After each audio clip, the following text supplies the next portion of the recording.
All right, good morning, everyone. I'm Martin Wenzel. Welcome back to Microsoft Flight Simulator. Got a fun one today. Hopefully, we'll see how it goes. Doing Microsoft Flight Simulator World Tour Flight 259. I don't know why I keep saying ports. Port Moresby, Papua New Guinea, up to Palau. In the Boeing 738, the 737-800 from PMDG Simulations, Air Niugini. Flight number 6. Yeah, flight 259. We're getting there out of 311 scheduled. Looks like we got about just under 1,300 miles to go, so we're going to be using some time acceleration today. But we're also going to try out self-loading cargo. It just came out with update 1.6, which has been long awaited. The last time I used self-loading cargo was back in 2020. Full time, because it hasn't had an update since then. He's been working on this update. It's been kind of just on the website. His Discord's been kind of dormant, and suddenly July 30th version 1.6 drops, and really this should be version 2 because so much has been changed, so much has been updated, so many cool new features, and I don't think we'll be able to see them all today, but a lot that I'm really excited about. Localized names for the passengers, which is something Pack X has had for a while, and now self-loading cargo has it.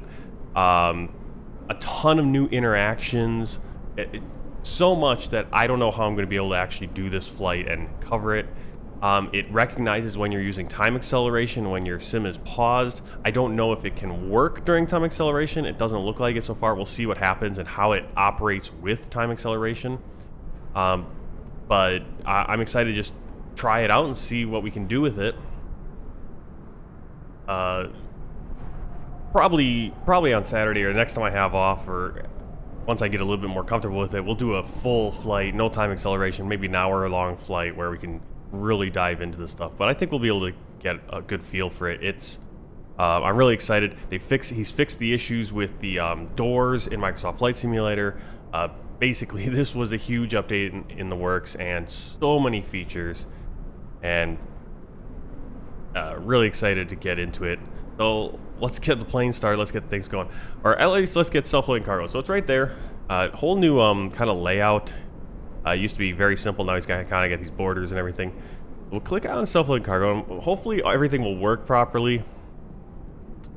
Change the size of it. We'll make this big as we can. We might be able to make that bigger. I don't know. I'm seeing how I can show this on the screen without messing things up. Alright, so we're going to do our pre-flight here. First we want to pick, right now, business jet. I think this can be in version 1.7. He's going to add in business jet functionality. But airliner flight, click on that. And, alright, so I kind of got to get my... set this up properly. Alright, so we pick our aircraft, which is going to be the Boeing 737-800. Whoops, I just refreshed. I didn't need to do that. Okay, so these little buttons are the refresh button if you add a plane or a layout or something. All right, we want default dual class because we do have first class, so 16 first class seats.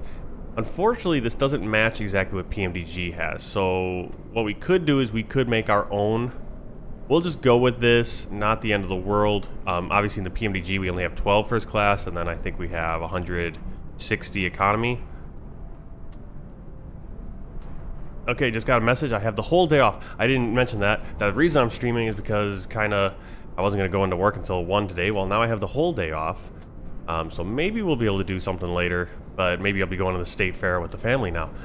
All right, so we got 16 first class seats, 156 economy. I'm probably going to make a new layout, or there's probably someone in the works making one, so it works with PMDG or whatever. Not a big deal if they don't match up exactly, because it's two different ecosystems. You can see 172 seats available for cabin crew. We can add more aircraft layouts. Really cool. Captain voice, we're going to go with, let's go with the default, considering that we're not in America. So we'll just go default for the purser and the captain.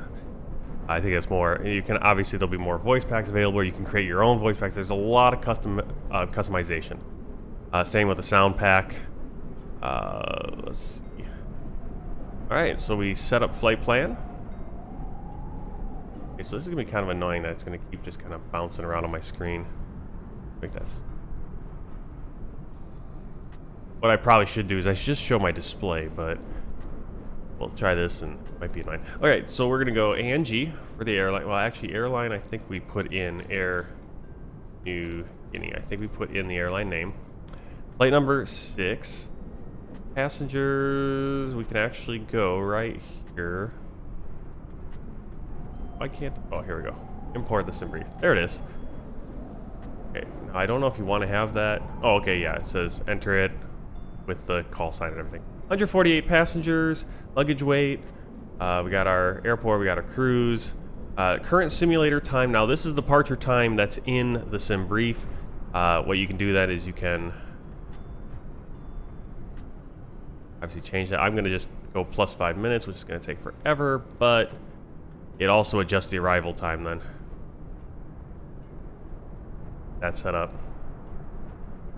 So we're going to give ourselves... Okay, you can see we got boarding in 2 minutes, should be on time. Give ourselves an extra 5, that way everything is in the green and we're on. So you see the check-in opened 2 hours and 52 minutes ago, so passengers have been coming and checking in. You could simulate all that if you want to sit here for 3 hours, that's kind of silly. We can skip boarding and loading. We're going to try it, we'll see how it goes. Go to in-flight services. Alright.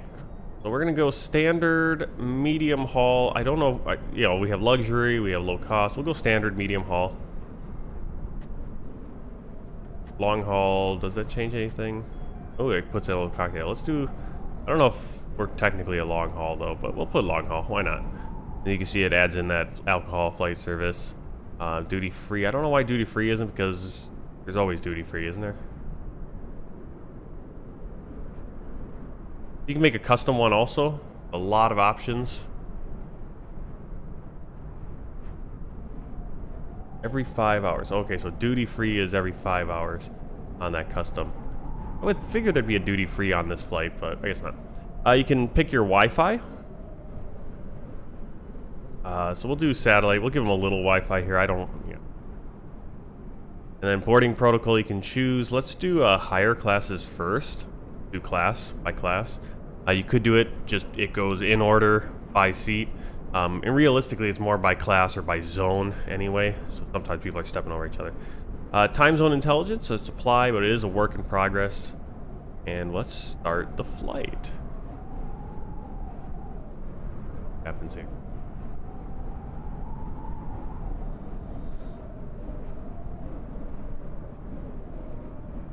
Okay, so the problem is, and this is why I'm going to have to then turn this off. I'm going to go and do 1 second to create a... I have to do a... This works.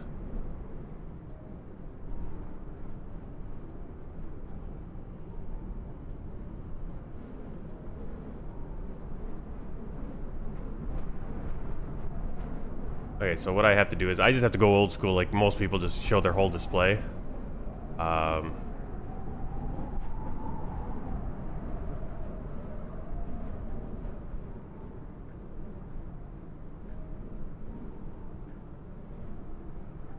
That doesn't really look good, so just that. Give me a second. Let's go on a... You can kind of see it behind the scenes. I didn't really set all this up right away.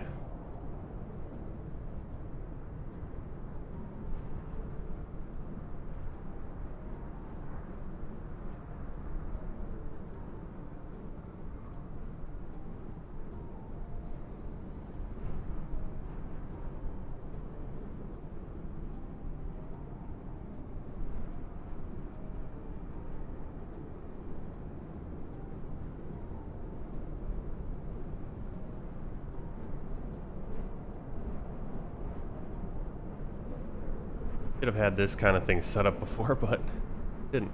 Okay. I want to make sure everything...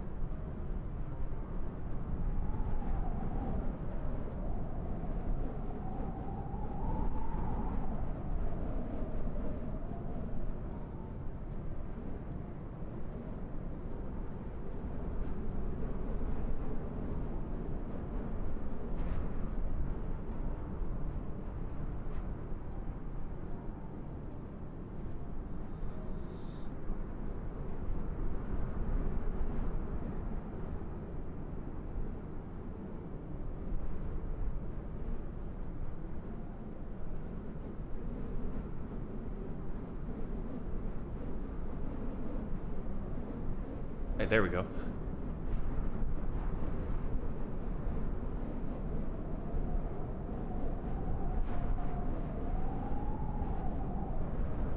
Alright, so now go.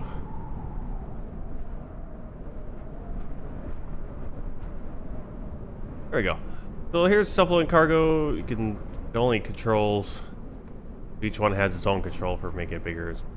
Alright, you can see we're awaiting cold and dark, current Zulu time. Babeldaob, that's our arrival. Oh, okay. Pretty cool. Different little things. Doors are closed. We're on schedule. Synchronized with the simulator.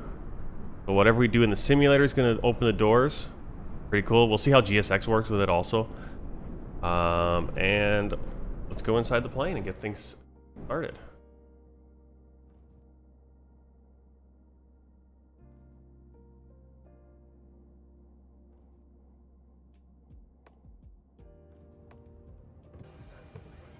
So first things first, turn on the battery. Cover that.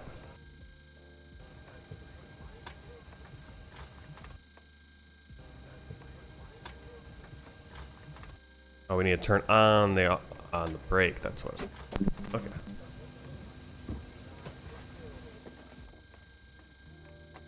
Ground to cockpit. Go ahead. Hello. Hi, Captain. How are you? Hi there. We're fine, thanks. Great. We're just getting ready for departure. Once the jetway is connected, we'll speak to the terminal staff and find out how long they think it'll be until boarding starts. Okay, no problem. If you give me a couple of minutes, I'll see if I can get ground to attach one for you. Thanks very much. Hi, Captain. Microphone check, please. Microphone check is 5 out of 5. Okay, Captain. Radio check is complete. We'll contact you when we're ready to start loading. Roger. Ground to cockpit. Go ahead. Hi, Captain. Just a quick update to let you know that we've started loading. We'll contact you again once we're done. Roger. Okay, so you can see if you look down here on the icon, it's got a green little dot here and the speaker. This means it's in automatic mode. So it's going to do everything, I think, automatically for the most part. There's also a manual mode where you click on different buttons on here. And then there is, you can use your microphone. You can actually speak, and that will have an orange dot for that, I believe. So, or it'll be a gray dot for manual button pushing. So we're just going to leave it on automatic for this one, just kind of get a feel. And I'm going to kind of follow a little bit of a sample flight here to kind of keep up what I'm supposed to be doing. Alright, so ground connection, loading. So doors are closed, aircraft loading is in progress. So you can see they are starting to load up the cargo. We'll get GSX going pretty quick. GSX should take a little bit less time. You can see the fuel that's needed, I guess. That's not gonna be fuel that's needed, I think. That is. Alright, fuel, yeah, we need 15,000. Okay. Well, let's get a few things going here. We'll get into our MC. PMDG setup. No, we want the FS section. Ground services, we got that. We do need. This is going to be a little bit of a. See what we can do here. 15.4. We'll just put 15.4 on. Fuel. Request the fuel truck. You see 23 minutes remaining for cargo loading.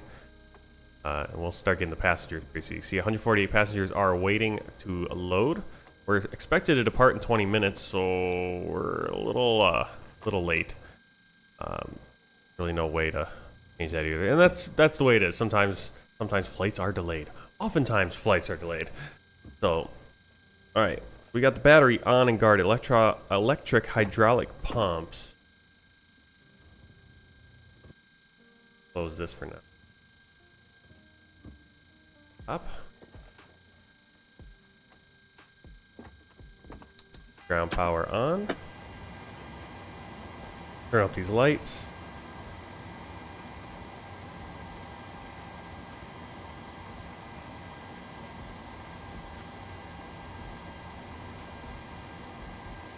Right, fault in-op detection.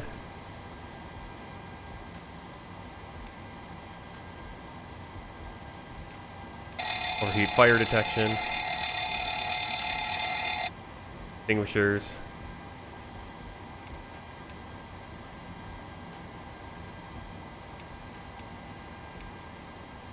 Cargo.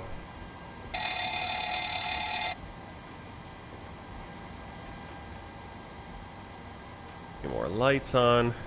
Make things easier to see here early in the morning.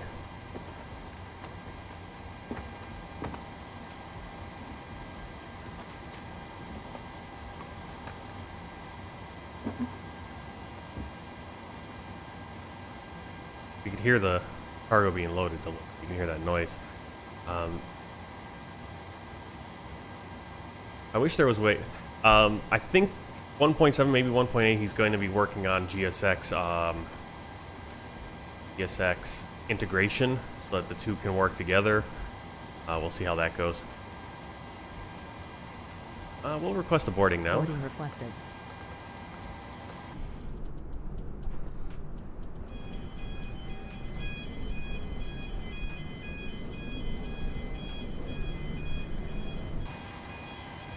That should open our door. Two.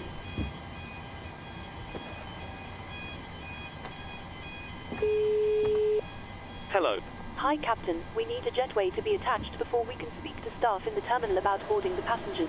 Can you arrange it, please? Okay, no problem. I'll contact ground and see if we can get one attached. Just give me a few seconds. Thanks. Passengers boarding starting. Hello. Hi, Captain. The passengers are ready to come on board. Are we okay to Okay, get so we're started? 3 minutes late on the boarding. Yes. Bad you can start flight boarding. overall. Excellent. We'll get started then, and I'll let the rest of the crew know we're ready. It might take a few minutes for the passengers to start arriving, though.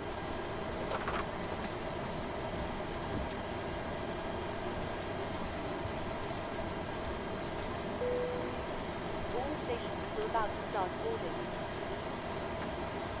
Good evening, ma'am. How are you? I'm doing good. Right, so it should. They're managing, of course.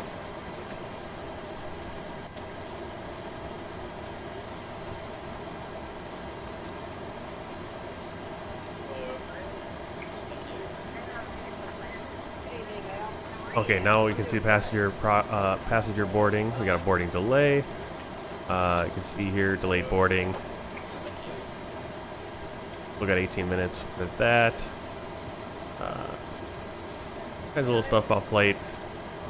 We'll put away. You can see on board, they're not yet seated. And if we want a little bit more information, cabin management. I mean, you can get really detailed here. Look at this. You can even manage the toilets. Pretty crazy. We'll kind of look at that once we're in the air and got time. Aircraft layout. So this is again something we used to have on the old versions.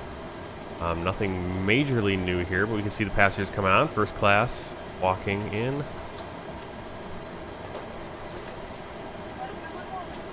Pretty cool. You can click on a passenger right there and see all kinds of information about them. Want to make you smaller, no? Okay. Happy to be on board. You can see their interactions with the purser and everything. We can also request things. We can basically act as the passenger. You can scroll through. You can see their seat, 04A, first class, lone moral, headed to seat. All right, now let's see what the names are coming up. Eugene Brooks. We're here in Papua New Guinea. Are these names going to be localized? They don't look too localized to me. No, Nihil Okur, kind of a looks fairer. We also go to the passenger manifest. It'll show us all the passengers. It'll show if they're on board yet in their seat. Not sure what the gold means.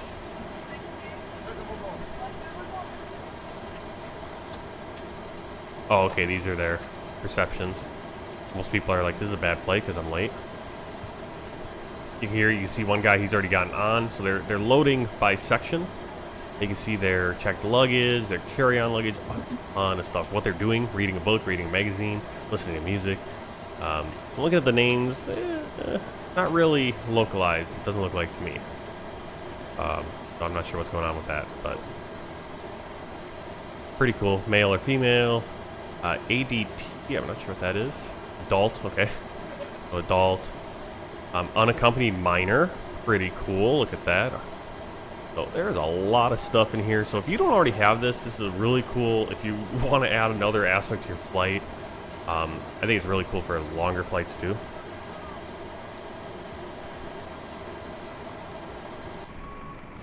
Let's go outside here. This. And cargo is loading. So GSX is more going to be our visual, at least with this plane. It does sync up with the fly-by-wire, but again, it's all how you want to use it. There's so many customizations too. You can turn off the ground interactions in SLC and just use them with GSX and back and forth. I think we'll see. We'll see if we can do the pushback through SLC, because we can. We'll see if that will interact with this pushback or if it'll bring another one in. And we're kind of using all kinds of different things. PMDG, SLC, GSX. It gets a little crazy. All right, let's get in here and get that fuel going. We're going to be late, just the way it is. Starting our fueling. Ground to cockpit. Go ahead. Hi there. Just to let you know, have we've a started fueling the screen aircraft. here telling us what they're saying. We'll let you know as soon as it's completed. Roger. Oh, that's pretty cool. So we started fueling with the PMDG system. Ground is now talking to us as if they're doing it. So you could use GSX. You could turn off the GSX talking and use things through GSX or vice versa. I wonder how they'll work together. Well, obviously, they're not completely synced, but that's pretty cool. All right, so right there, that's that narrating window. You have this open speech assistant for get all your voice commands. Settings. There's all the settings, kind of like the old one. All the different sounds you can. There's a ton of stuff. Ton of stuff in here. Almost too. I mean, you got probably spend a day or two just tweaking it and everything and making it exactly the way you want it. All right, we need to get going on setting the plane up. Otherwise, the passengers are going to get ticked off once they're on the plane. All right, so we got the low pressure. We got the aft one fuel pump on, and we will start APU.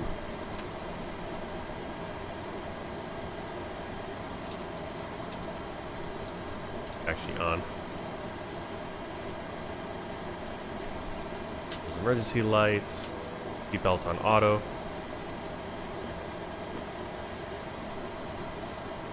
Go up top. We'll do our test for the IRS display. And we'll hit a line. There we go. I was always wondering why it won't show those. All the numbers up there. Speed test. Mach speed test warning. Stall. Oh, both of them work now because we did it so late. And we'll put on the dome light. Make things a little easier to see too. And we got 3 green for our landing gear. Test our leading edge devices monitor or screen.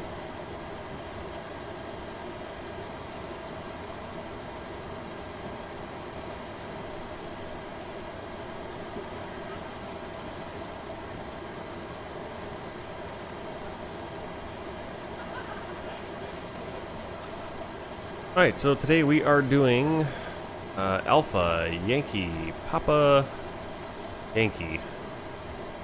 Red Gate 4, don't know if they'll recognize it. It does. Copy that down. Go to the route. We're going to Papa, Tango, Romeo, Oscar.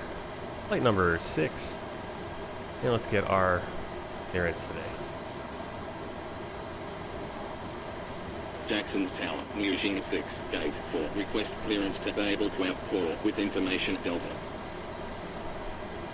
Niugini 6, clear to Babel 12 by Gunky 1, departure, runway 14 left, initial climb 17,000, then as filed, squawk 6553. Cleared to Babel 12 via Gunky 1, departure, runway 14 left, initial climb 17,000, then as filed, squawk 6553, Niugini 6. Niugini 6, read back correct, when ready, contact Jackson's ground, 121.7. 121.7, Niugini 6.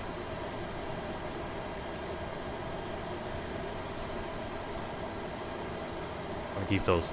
Well, we'll close those because technically finished with the visuals. All right, so we got runway 14 left. Jump into our flight plan. There you can see, actually, because I have the display on, so you can actually see everything I have on my screen. This is my ATC I use, FS HUD ATC. I'm looking forward to getting to beyond ATC, but there it is. There's FS HUD ATC, shows all the messages, you can hear them. We'll hide that for now. And we'll go into here, get our sim brief plan. And we're going to go direct out to Papa Yankee. Actually, we're not going to go direct to Papa Yankee. Put that in, but we might adjust that. Bravo 462. Kapu. Ground to cockpit. Go ahead. Hi, Captain. Just to let you know that the aircraft is now fueled as requested. Roger.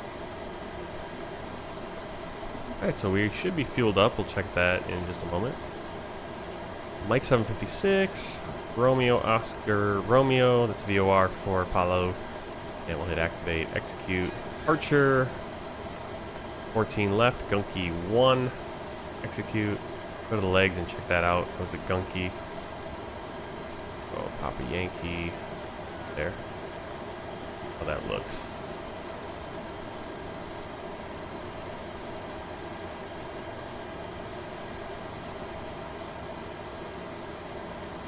Alright, so we're going to get rid of Papa Yankee, because that'll just take us right back to the airport, and there's no reason for that.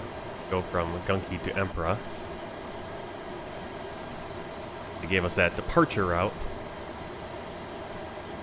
Alright, so we are fueled up. Let's go over to the other panel. Do ground services, and we'll get that fuel truck released. Great, APU should be rolling. We'll put the APU bleed on, packs on, and I believe the isolation valve stays.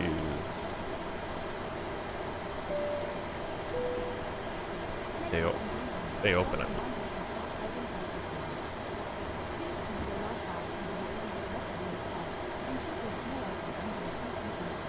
You can kind of hear some.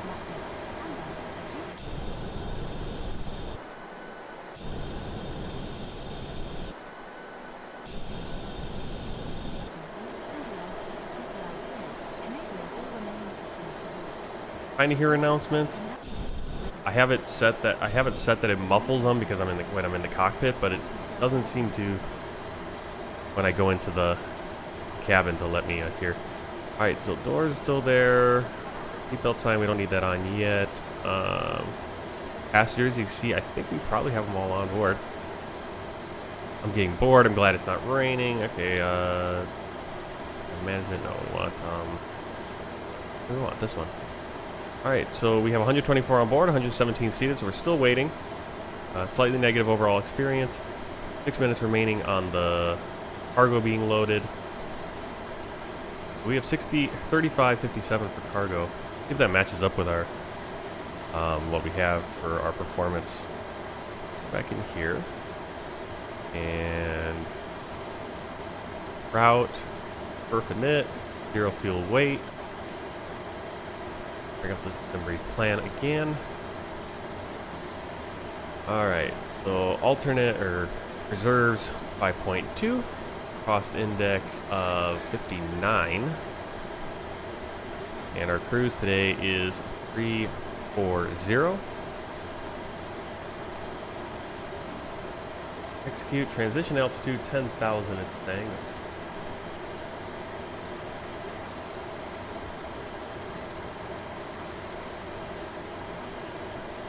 Transition altitude is actually 20,000 out here in Papua New Guinea. Let's see. You see the cargo 35.57? That matches up. Look at that, pretty cool. We do need to put it, I believe, into our payload actually. I didn't set up the payload yet. That is what I forgot. Let's go over to the other. So these are all kind of pre-flight things I like to do. So we're gonna have we'll have 12 first class, and then we have 136 in economy. Doesn't match up exactly with what's going on in self-loading cargo because they kind of get different, but we have the same number of passengers. Then our cargo, 3557. So in the front we'll go 57, and the rear will go 2000. All right. So it's all set actually now in the plane. Go back to ground services. We can release things when we need to. Hello. Hi, Captain. Just to let you know that every... Okay, so you can see when I'm outside, can't hear it. No problem. I'll bring it to you as soon as they send it up. You still have time to do the welcome announcement. That should pass some of the time.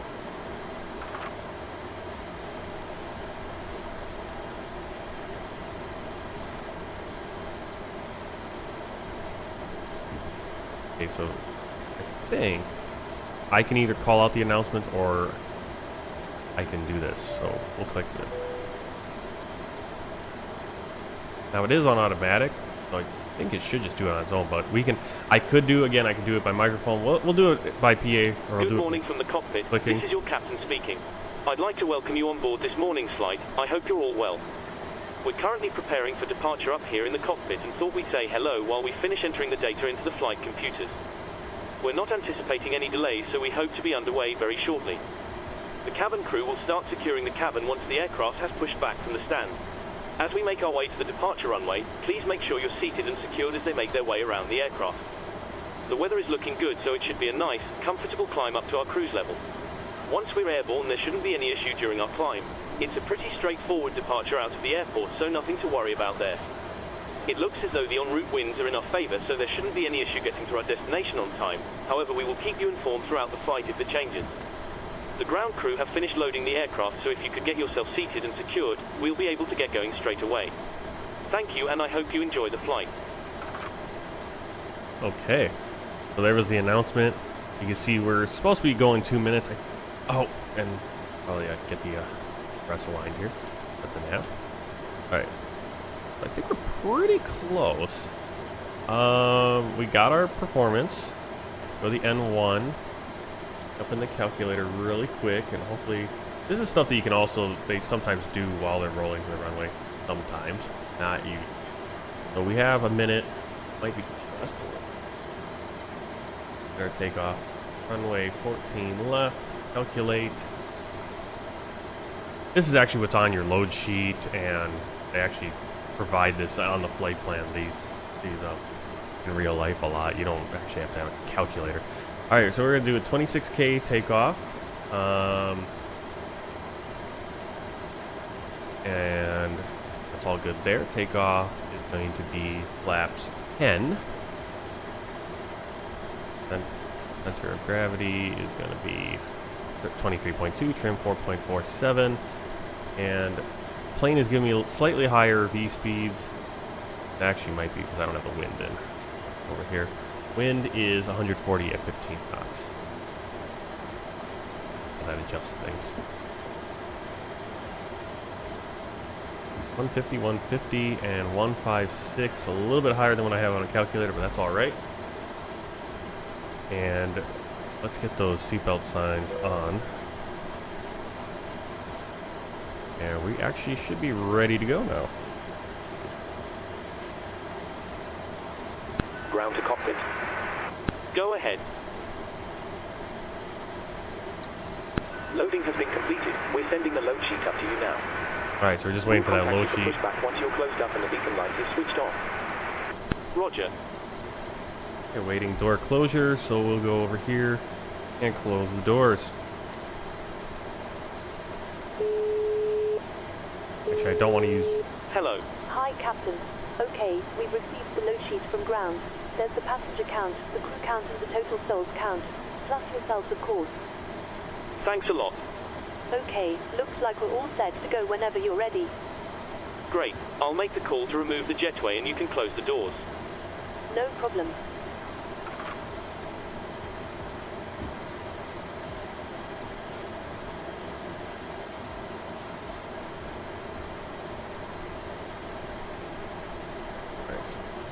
Be able to do this. Operate the jetway. Oh, yeah. There it goes. Alright, door is closed.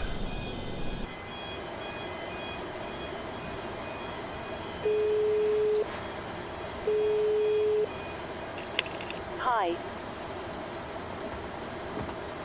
Forgot what I needed. The ground crew, PA system. How's How's it going? All good. We're ready to go once the jetway is removed, and we'll start securing the passengers when we begin to taxi. No problem at all. Thanks very Alright, much. so we are delayed. That's because we're trying to, waiting. Yeah, it's disconnected. What are we doing?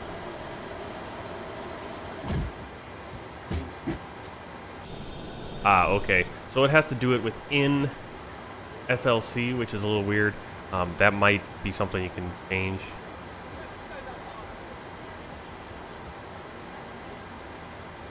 Here we got loading.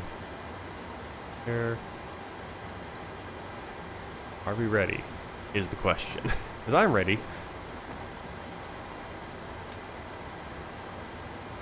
Kind of ready. We don't really have a lot. Kind of missing some things on this startup. 37,000. So again, kind of delayed here because trying to figure out how things sync up. Do have the doors closed. We're kind of delayed. What's going on? Waiting for beacon light to switch. Beacon light. Logo light on, and the beacon light is on. Ground to cockpit. Go ahead. Call me when you require pushback. We're all set, so feel free to get connected and start when ready. Roger. Ground tow is connecting. Roger. Okay, so it just said ground tower is connected. It isn't. You can see. So let's see if we can. We'll do a GSX Pro, and again, we'll see how that kind of works together or not. Ground to cockpit. Go ahead. Just a reminder, if you're using software to track your virtual airline flights, you might want to start it now if you haven't already. Roger. Ground to cockpit. Hello, Captain. We're Go ready ahead. for pushback. Tow is connected. Release parking brakes when ready to push back. Okay, so Roger. here's a situation where if you're using GSX, you might want to turn off some of the ground interactions. So let's go into settings and see what we can do with that. So sounds, ground crew voices. There's a master switch. Use beacon light to delay comms. Departure checks completed. Bypass pin inserted. Pushback. Let's turn off. We'll turn off the enable pushback. So turn that off.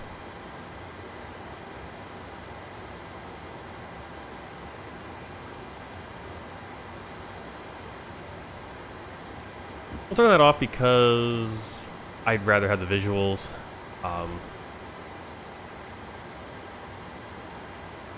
Use aircraft pushback on EFB or third-party app. Locking gear.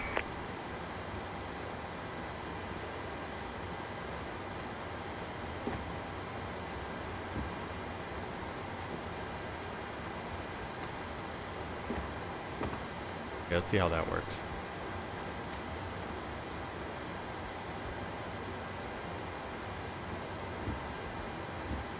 Jackson's Ground, Niugini 6, Gate 4, request pushback and startup.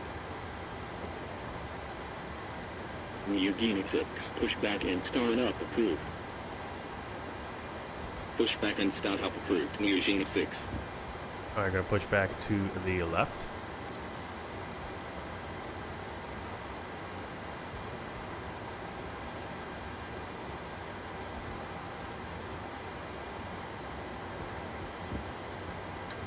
So heat on. Electrical on. Start selector right.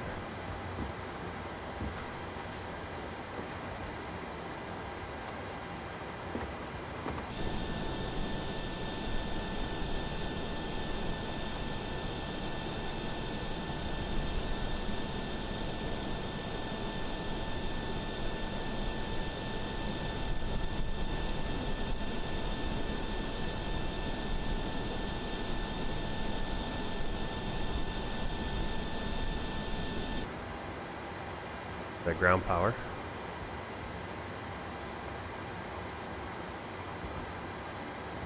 Release parking brakes, please. Alright, wheel chocks removed. Commencing push. All engines clear. Start at will.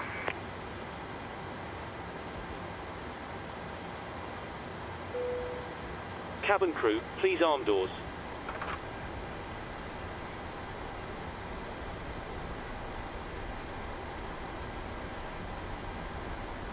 Okay, so now I think if we were using the pushback foreground crew, we would talk to them, telling them we're starting different engines. I really wonder if once we connected, we could have, I don't know. Like I said, there's a lot of things I want to try out. All right, so we got ground, turn off the packs, and get the engine started.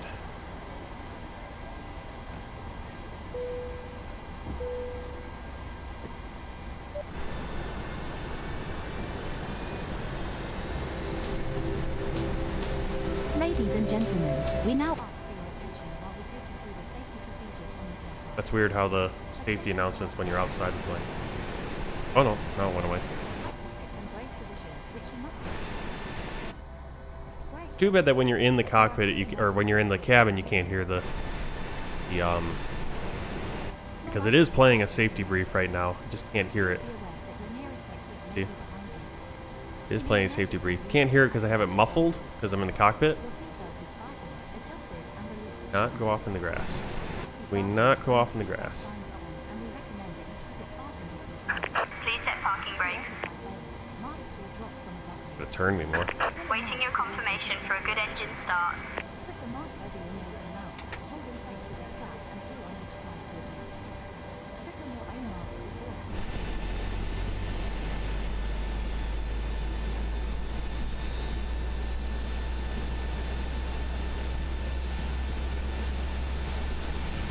Actually is a pretty cool cabin in here.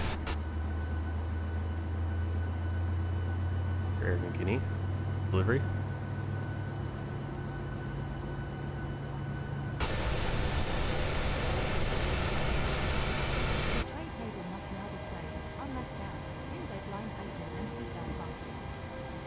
Oops, we should probably have the fuel pumps on, right? What happens? You get distracted by all the little flashy things. All right, ground for starting engine 1.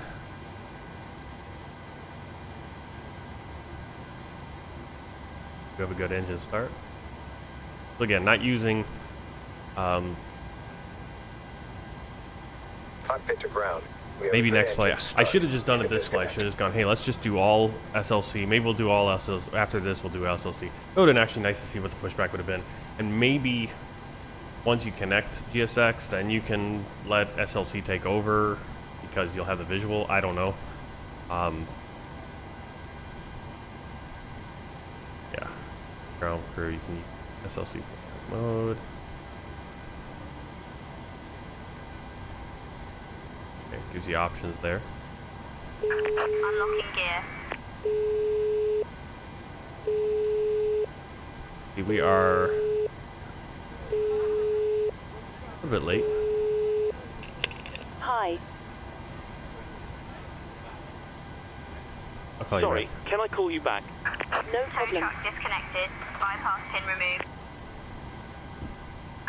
Left is clear. Right is clear.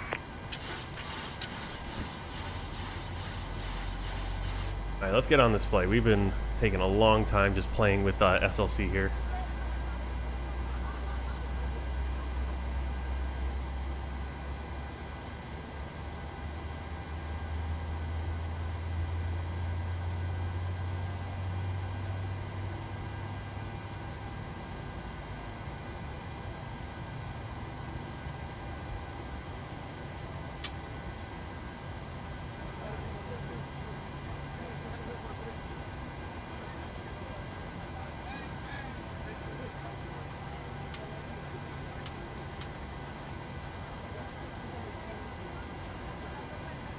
All right.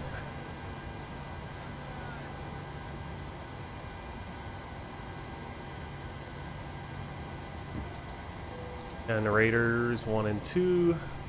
Generator 1. Packs back on. Off. Probes on. APU off.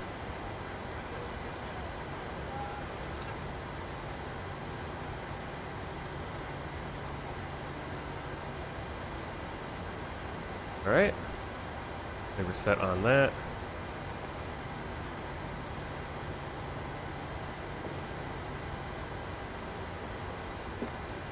Jackson's Ground, Niugini 6, request taxi. Niugini 6, taxi to holding point runway 14 left via Charlie Alpha. Taxi to holding point runway 14 left via Charlie Alpha, Niugini 6.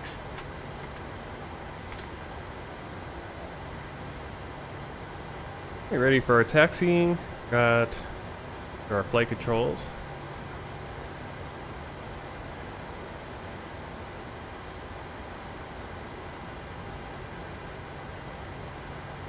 Full and free movement. Flaps 10, green light. Wait, after start checklist. Hello. Hi, Captain. Everyone's seated and secured for takeoff. Thanks a lot. Awesome. I'll get the crew seated and secured as soon as you give us the word. I will, no problem.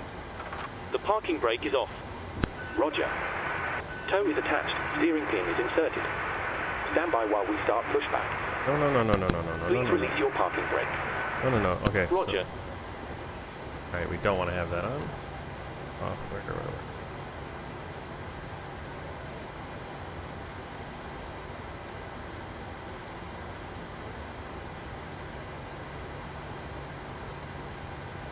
Ground crew's kind of trapped now, so be careful with that.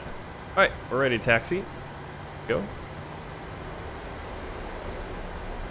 After start checklist, generators on, probe heat on, anti-ice. The parking brake is off. Anti-ice off, isolation valve auto. Okay, Captain. We're clear of the stand and you're free to start engines. We're not doing that anymore. Oh no. Parking brake is set. Roger. Stand by. Please keep your parking brake on while we monitor engine startup and disconnect the tow. Please set your parking brake. Roger. Please set your parking brake. Please set your parking brake. Just a reminder, if you're using software to track your virtual airline flight... Okay, so ground crew is kind of confused We're now. ready to disconnect. There we go. Thanks for the help. Pin straight ahead and we'll see you next time. Alright. So ground crew is finally... Okay, so we want... If you're going to use GSX, just make sure you turn off. Don't try to do it with the FB because it gets confusing. However I did it wrong. Alright, we're taxiing to the runway. Let's get things going. On Charlie, going to Alpha.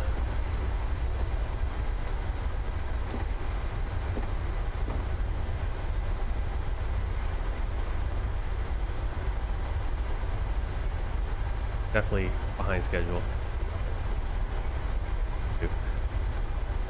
Alright, engine start switches continuous. Recall checked. Auto brake RTO. Flight controls checked.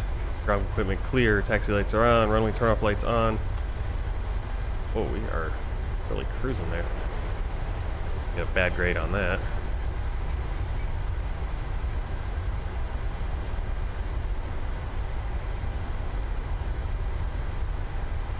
Alright, trim set. Before takeoff, checklist flaps 10. Green light. Stabilizer trim 4.74 units. Auto throttle armed. Engine start selectors continuous. Landing lights. All that once we get there.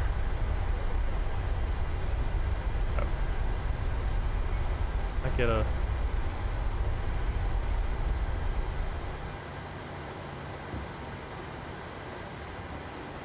They might give us a different, yeah, I think it was 6553. I gotta manually put that in, I guess.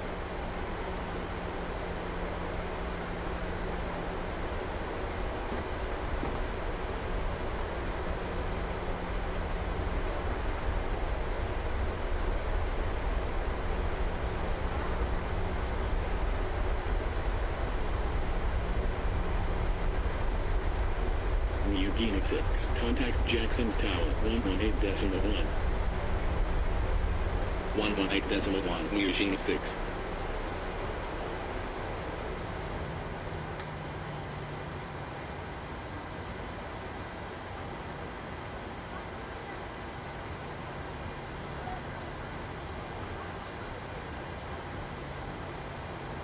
All right, here we go. Jackson's Tower, Niugini 6, runway 14 left, ready for departure. Niugini 6, line up runway 14 left. Line up runway 14 left, Niugini 6.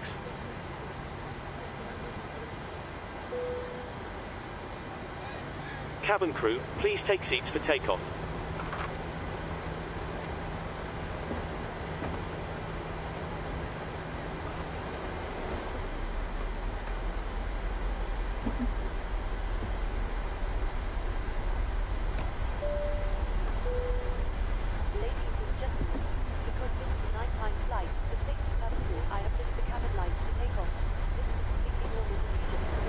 Niugini 6, wind 124 degrees at 15 knots, runway 14 left, cleared for takeoff. Runway 14 left, cleared for takeoff, Niugini 6. They will be turned back on once we've completed our departure. Thank you. All right, so it's really cool here. It was quick. You see, I think the light. I think they shows the lights dimmed. I'm not sure, but you should be able to see the different lights as we go along. So they dim the lights back there. That's all automatic. We can control that as well right here. Now it's automatically being managed, which is nice because otherwise it'd be a real. You can see they're all dimmed. Emergency lights are a little bit lighter. Pretty cool. All right, we are clear for takeoff. Takeoff. Stabilize at 40%.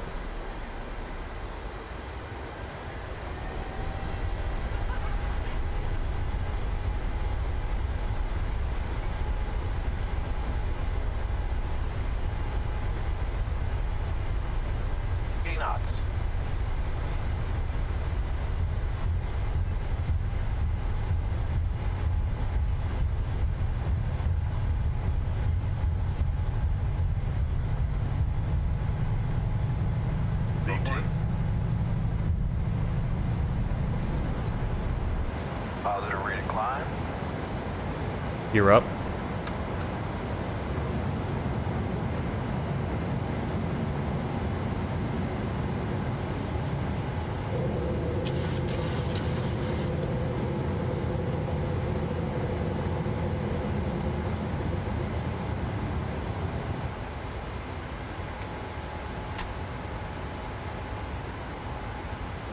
Okay, there we go. Autopilot engage.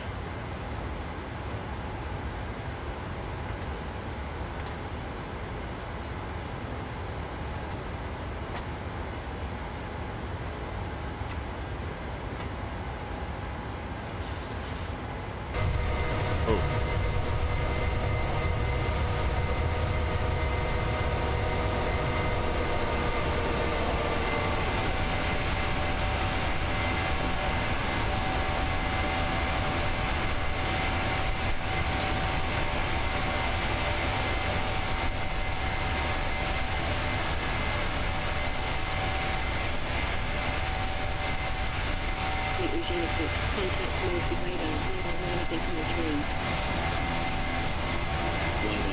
119.3, Niugini 6.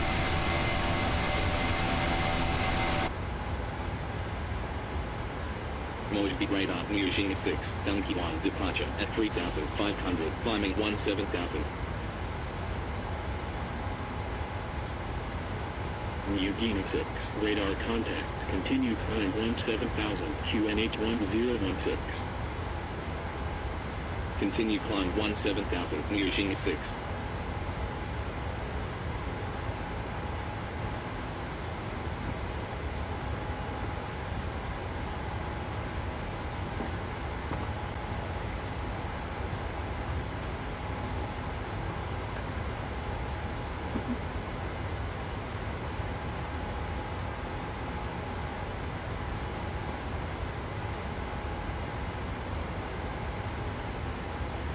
Alright, so you can see here we got the cabin crew report. Wi-Fi has been suspended for the takeoff.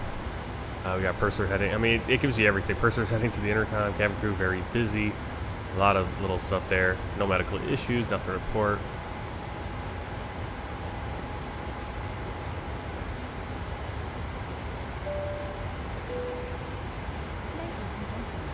We could do. Turn that off. Fastened whenever you are seated. Toilets are located at each end of the cabin. Remember that smoking is not permitted at any time. This includes e-cigarettes. In just a few moments we'll commence our in-flight service, offering you the chance to purchase from our selection of fresh food available today. Blair, I'll turn off the muffles so we Full can kind of hear details some of the can be found in calls. your in-flight brochure. You can also purchase a selection of hot beverages together with drinks and snacks from the bar. We accept payment in pounds, euros, most major currencies and debit or credit cards. The correct change would be greatly appreciated. At And if we can 10,000 be of any feet, turn off the further landing assistance, lights. We'll then see just how. ask us as we join Definitely you in the cargo is cabin probably shortly. going to ding me, even though I didn't, Thank you. I turned those off at 10,000. He'll probably go, oh, you had them on above 10,000. It's like, well, what do you want me to do? Turn them off before?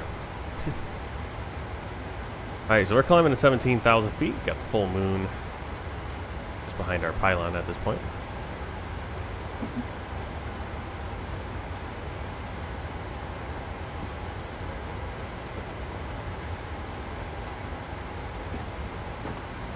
Alright, so currently our expected arrival time is 23:20. That is our expected.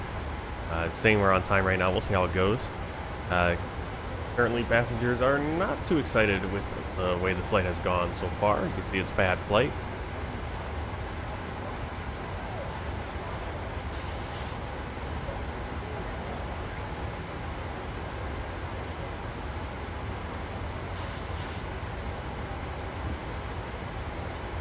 Okay, now this is very weird why it's climbing to that speed before actually climbing the altitude. Really weird. Never seen that before. Okay. Niugini 6, contact Port Moresby Center, 118.1. 118.1, Niugini 6.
Good morning once again from the cockpit.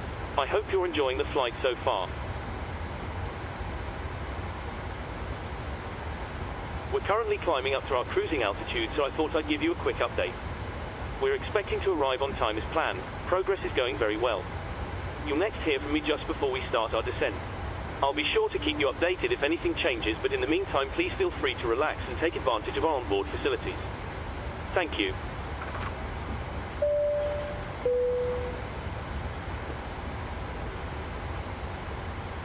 Alright, so what's going to be really cool is that you're not limited to just that. You will be able to, you could, I think I just have to set,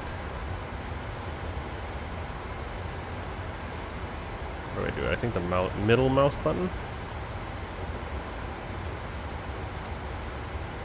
Alright, so there you can see it's now switched me to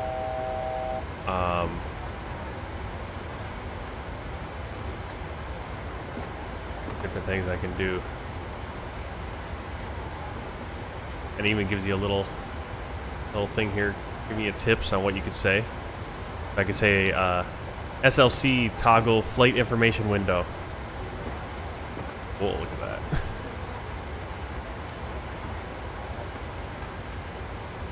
So to get that to switch between voice recognition or between so now it's on manual. Everything I do is manual. Nothing's gonna be automated. Or I can click there. It's again on microphone. How do I get back to automated?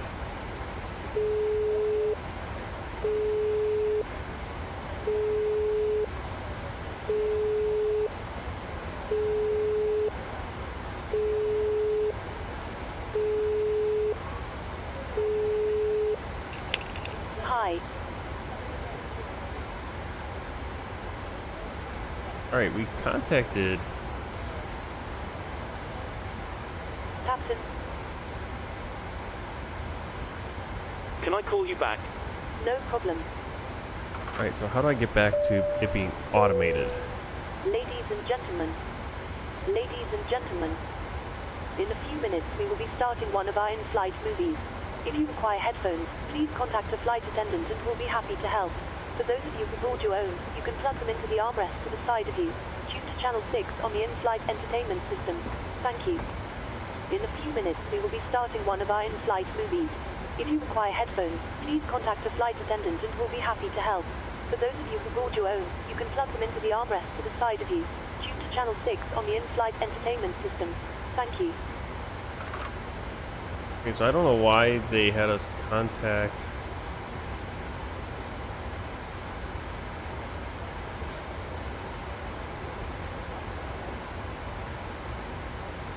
Yeah, my ATC is kind of crapped out now for some reason.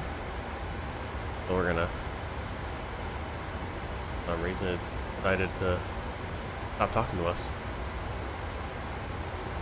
I hope there's not a conflict between the two programs. Their altitude going back up. And the seatbelt sign's off.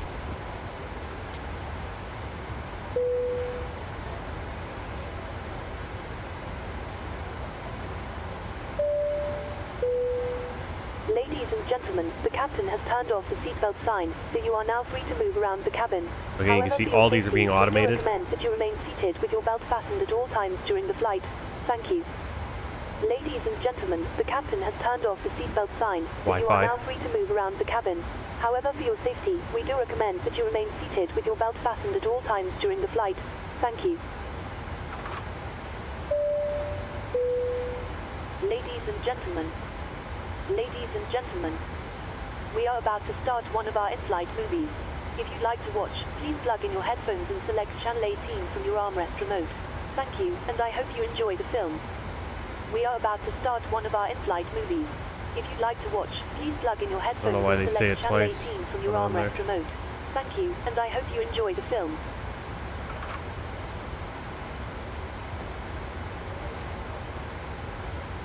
All right.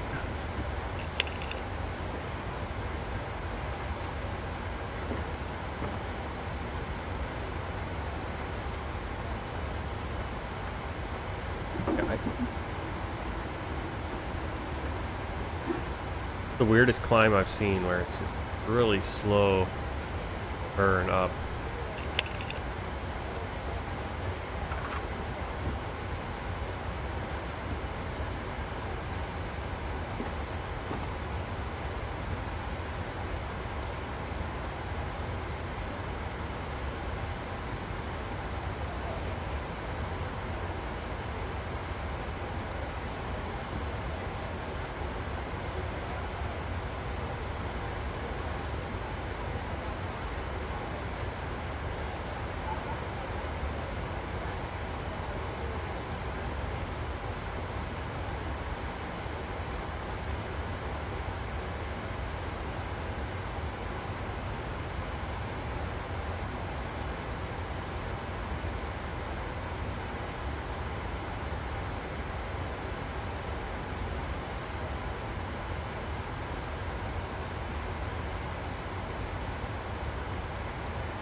gentlemen. Ladies and gentlemen. Just to let you know, we will be starting our in-flight drink service in a few moments. If you could please clear all aisles and ensure that any bags are placed in the overhead lockers, it would be most appreciated. Thank you. In a few minutes, we will be starting the in-flight drink service. If you could please ensure all aisles are clear and bags are placed in the overhead lockers, that would be much appreciated. Thank you.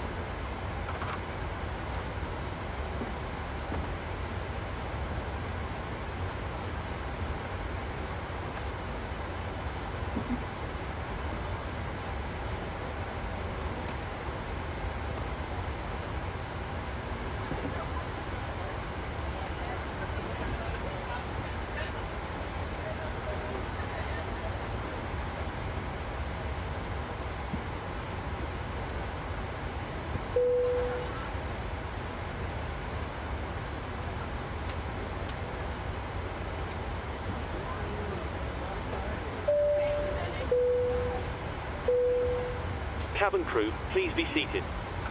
That's not what I wanted to do. Cabin crew, resume duties.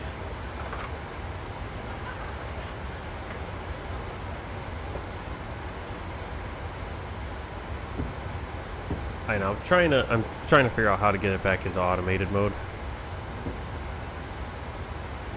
For some reason it won't.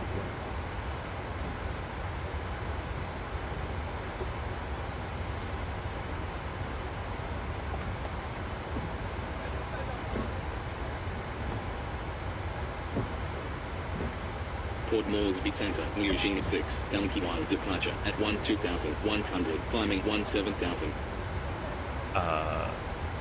Kind of late.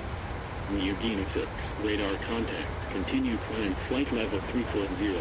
Why are we not climbing? Continue climb flight level 340, Niugini 6.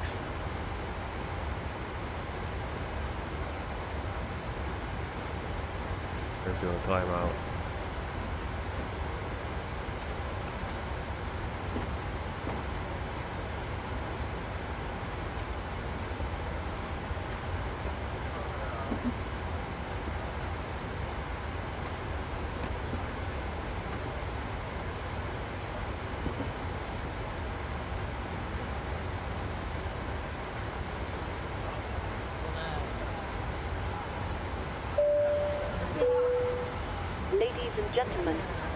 Ladies and gentlemen, I don't know why it's doing we are that. about to serve our hot drinks menu. Please make sure your tray table Why is it's in the down repeating position and twice. clear any items from the aisles. Thank you. We are about to serve our hot drinks menu. Please make sure your tray table is in the down position and clear any items from the aisles. Thank you.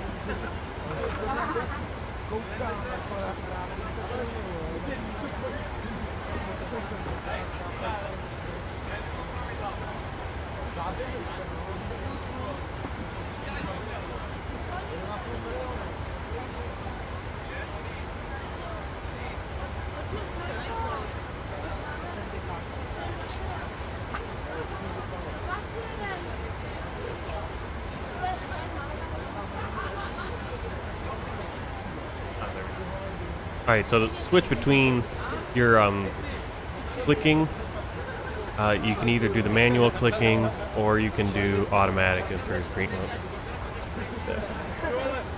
So right now it's on automatic, it's got a little green dot. Captain's voice will play automatically. You turn that off and it'll now be manually. And then if you want to switch to microphone mode where voice recognition mode where you do the talking and you do the welcoming and all that stuff and toggling things, then you do your middle mouse button. I'll switch.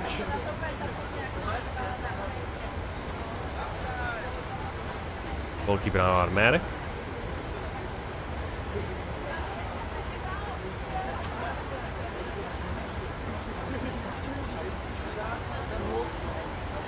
That's a lovely accent you have. New Jersey, Austria, if possible. What? What is that?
Alright, I don't know what's going on with my climb here. I've never had trouble climbing a 34,000. For some reason, it's just really weird.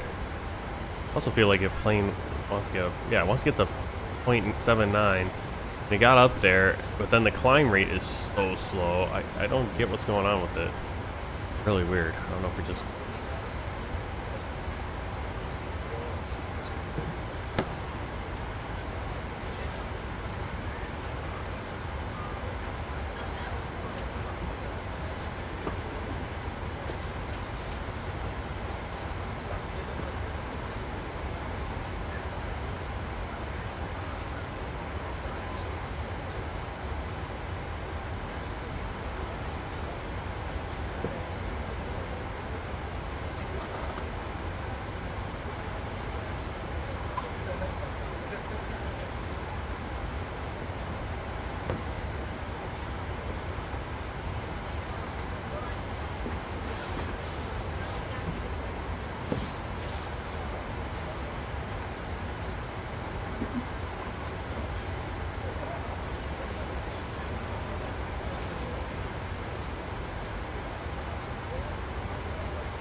Ladies and gentlemen, in a few minutes we will be serving food.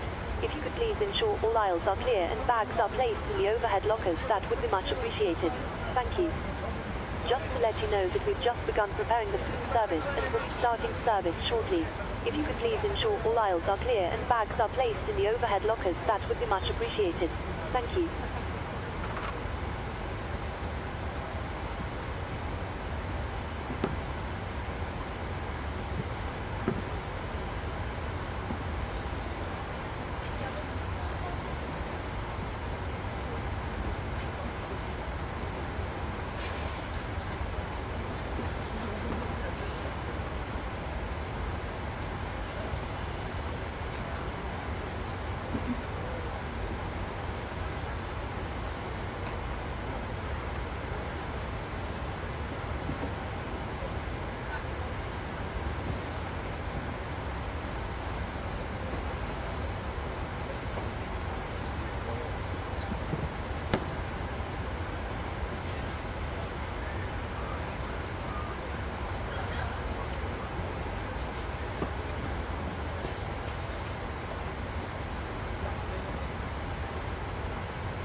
I think they're saying the announcements twice because I set the purser.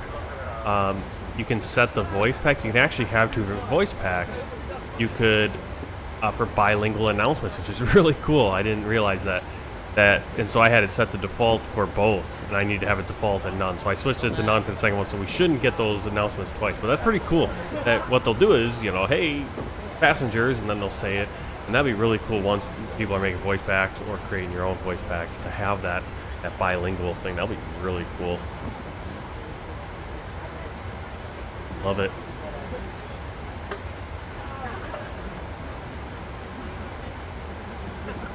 Alright, so we are slowly climbing flight level 340.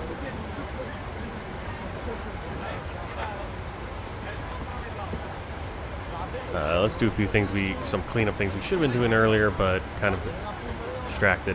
After takeoff checklist, engine bleeds on, packs auto, landing gear up and off, flaps up, no lights. Alright.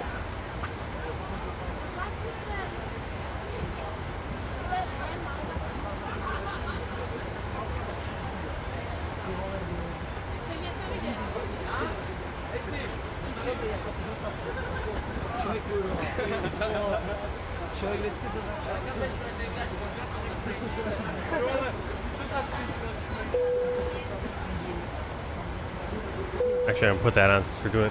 Put the seatbelt signs on because we do have the food service going.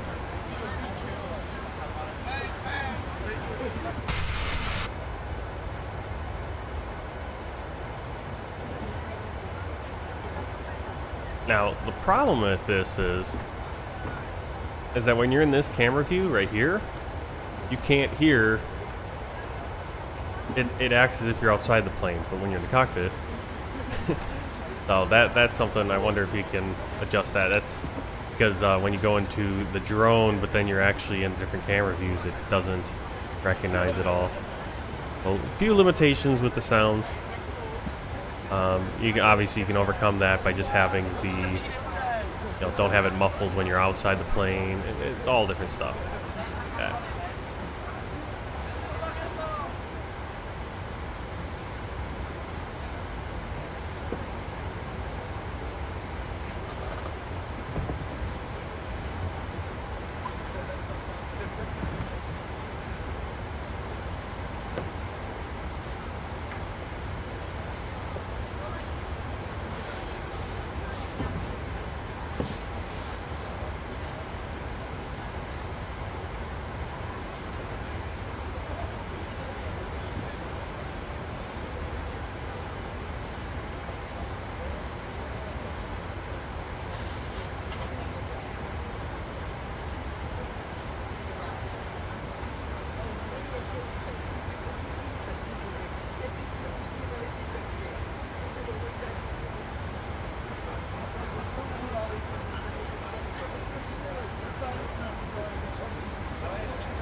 Right now flying just to the south. We're about to fly over,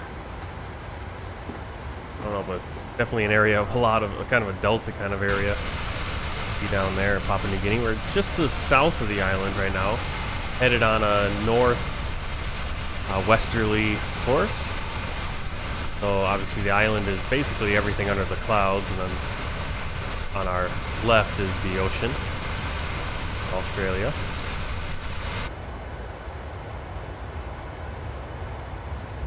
Over here we're looking at Papua New Guinea. You can see the river right there. Then over here, the moon. See a little bit more of Papua New Guinea coming in. And actually, just over here, we might be able to see that tip of Australia. That nice, tallest part of, furthest point north of Australia that almost touches Papua New Guinea. Be off on our left here. Bring up the GPS actually. What I'm talking about. There you go. There's Australia, there's Papua New Guinea. There we are, obviously.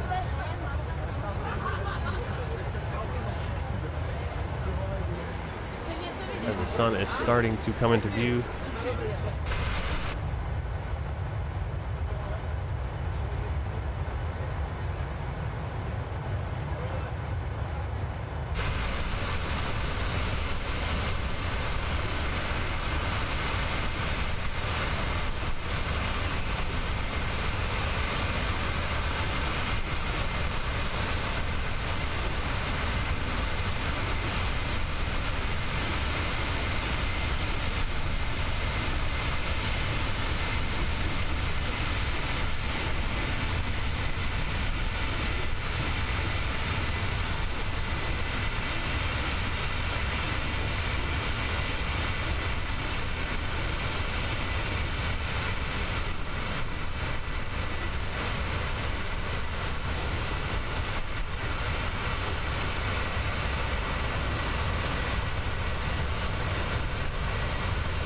I don't think we'll actually be able to see Australia from here.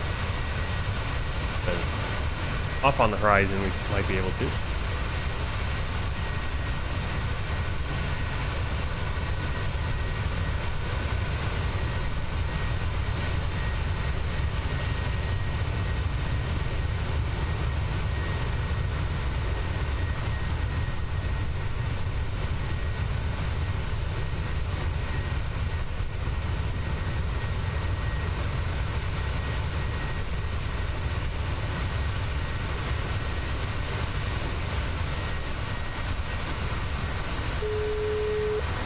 Hello. Sorry to bother you, Captain. I was just wondering if you'd like a drink. No thanks. No problem. If you change your mind, just give me a call. Actually, I would like a drink. I like how the automatic captain's like, nah, don't need a drink. Ladies and I gentlemen, could use a drink. we are about to serve our breakfast and lunch menu. Please make sure your tray table is in the down position and clear any items from the aisles. Thank you.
Alright, so here we got the passenger manifest aircraft layout. You can see we got food.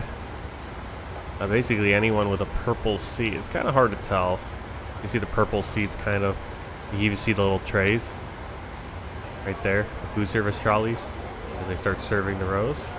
Go on this one, you can see. I wonder if there's a way to change the color because it's a little bit hard to tell, but right here you got kind of light green. That means they've got their food they're eating. Click on one of them, and you can see, I'm glad I chose this meal. Here, hello, would you like something to eat? Oh yes, I'd love some food, thank you. There you go, thank you. Will they be turning the seatbelt sign off soon? No, never. We're never turning the seatbelt sign off. The bathroom. These bathrooms in use. I mean, so much little things you can kind of look at. Someone who's bored. Only 1% of people are bored, which is amazing. A lot of people need the toilet. So let's. I guess we go here and release that belt sign. Okay, what's going on with these toilets? We have 2 toilets not working. Is this what's going on? That's not good.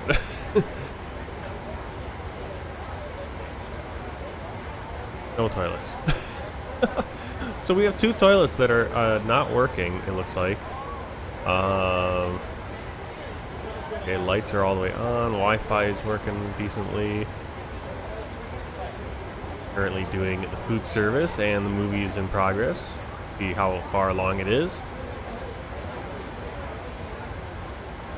But yeah, 2 toilets not working, it looks like. So I'm not sure why it's not showing me that as a technical issue. I mean, it's not something we need to land for. Unless we lose all 3 toilets, then we're in trouble. But yeah, 2 toilets are out of service, it looks like. You can see here again. The front one right there, next to the intercom, and then the one back here. So it's only this rear one. So if you need a toilet, yeah, you're gonna, especially right now, that's why I turned the seatbelt signs off, so hopefully it doesn't cause too many issues, but almost half the flight needs toilet service, and unfortunately they can't use 2 of them. Alright, here, this is really cool. We got our Zulu time, matches 2027, but local time 6:27. Very cool. When we started the flight, when we boarded, got off the blocks, take off. This is actually going to be very helpful for me keeping track of my flight, everything. I wonder how it's. This might actually be the best tracking system for using time acceleration, possibly, because it will. While you might not be able to use all of the stuff while you're in time acceleration, it goes off of your sim time versus everything else goes off of system time. Oh, that's pretty cool. Okay, you can really put a lot of stuff in here. That's probably better for if you're on a different screen. You can see all the what they're doing. Really crazy. Just so much stuff to look at. What's really cool is I love this because you can see like who brought carry-on, who didn't. Like right here, Herma Hellman, 2 items, but no hand luggage. Don't look like I can. You see there how happy they are with the flight. If they're seated, if they have their seatbelt on, again, what they're doing. You got someone watching the movie, Leo Glock, 67. He's drinking a coffee, enjoying the in-flight movie. Needs the toilet, so that's probably what's causing the slightly negativeness. Flight punctuality, you can see right here. Ratings, not too happy with the flight taking off. Comfort, personal comfort, all right. In-flight entertainment, so this is kind of weird why flight comfort and personal comfort are different, what that means. But a lot of little cool things. Play on me, you can spend the whole flight. So this is really cool on me if you have a lot of time. Was looking out my window as a Wenzel truck was driving by. Like where are you at, Iceberg? I forgot where you're at in the world. Was it a semi-truck or a delivery truck or something like that? Hey, we're at cruise, so we got the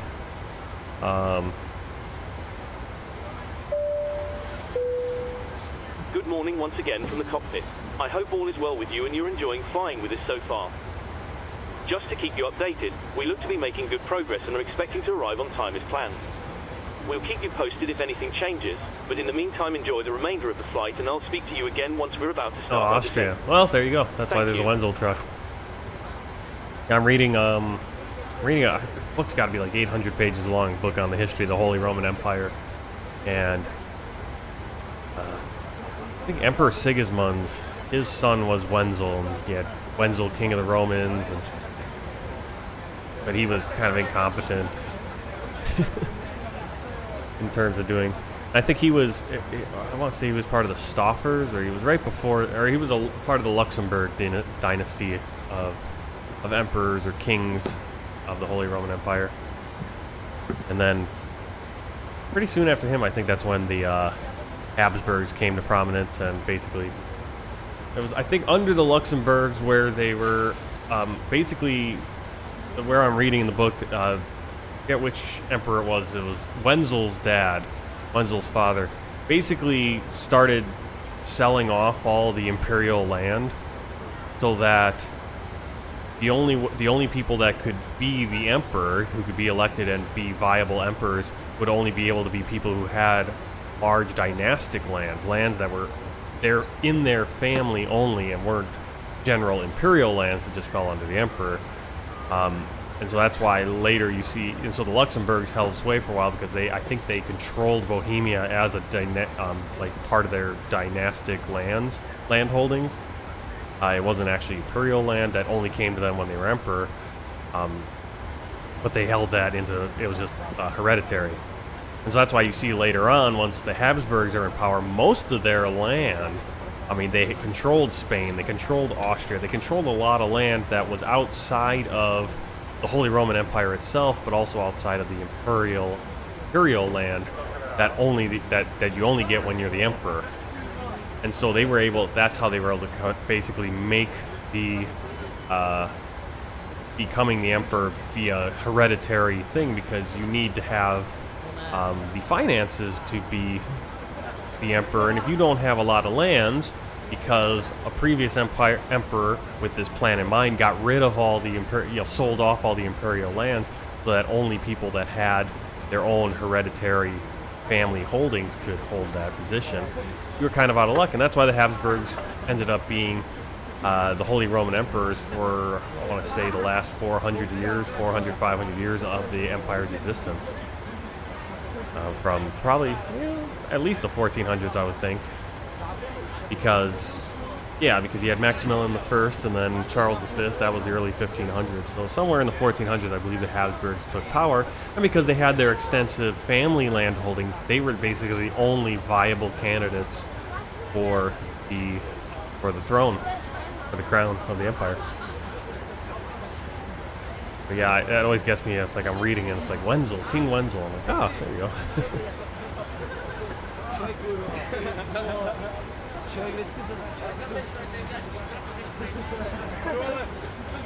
Well, you're in Austria, so that makes sense why you find some Wenzels over there. I'm not sure where our Wenzel name comes from. I mean, we're all basically probably that part of the world. I mean, the modern borders are not.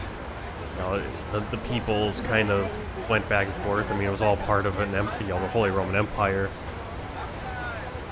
and so most of my family comes from right around that area: Austria, Germany, kind of that intersection between Austria, Germany, and the Czech Republic, Czechoslovakia, that kind of Bohemia, Bavaria, Austria area. All right, we're at cruise. And what I'm going to try to do now is I'm going to go time acceleration because we got 2 hours on this flight. I don't want to sit here the whole time. Or got to keep this timely so we can do some other stuff as a family. Take one last look here. Looking at toilet needs. You can see people really need a toilet. This guy really needs a toilet. None are available. Oh no, there's one available right there.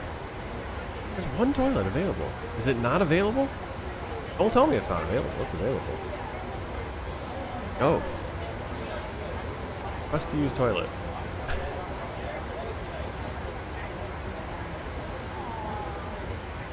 Okay, so we got request to use toilet. Let's see if we can get this guy a toilet.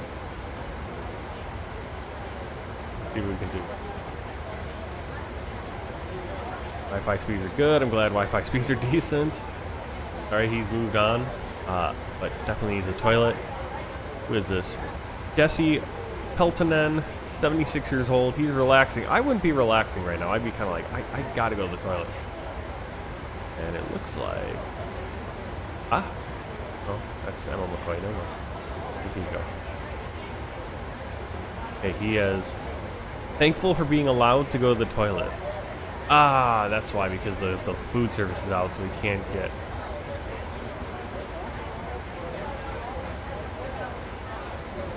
Okay, so Daniel Kano has allowed him to use the toilet. He's still not going, though, probably because the food cart is in the way. So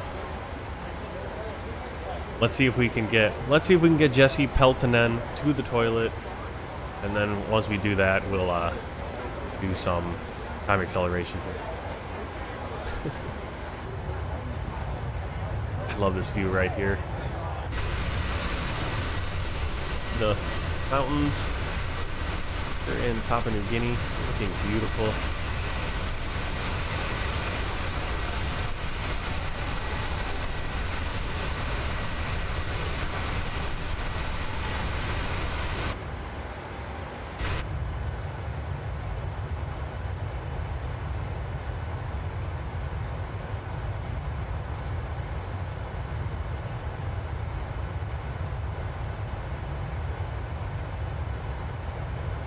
Yeah, I don't know how Emma McCoy keeps getting past the food cart. She's just walking back and forth right past it.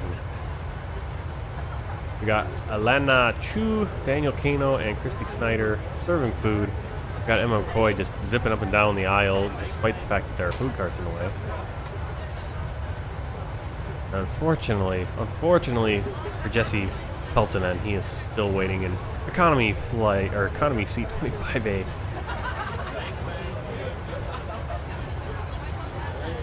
But you see there's about 3 more rows of service needing food right here.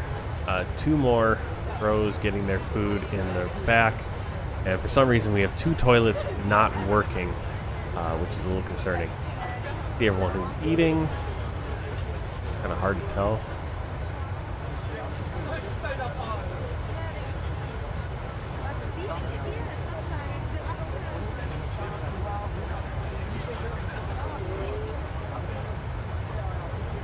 Only Wi-Fi people watching the movie. A lot of people just using the Wi-Fi. Isn't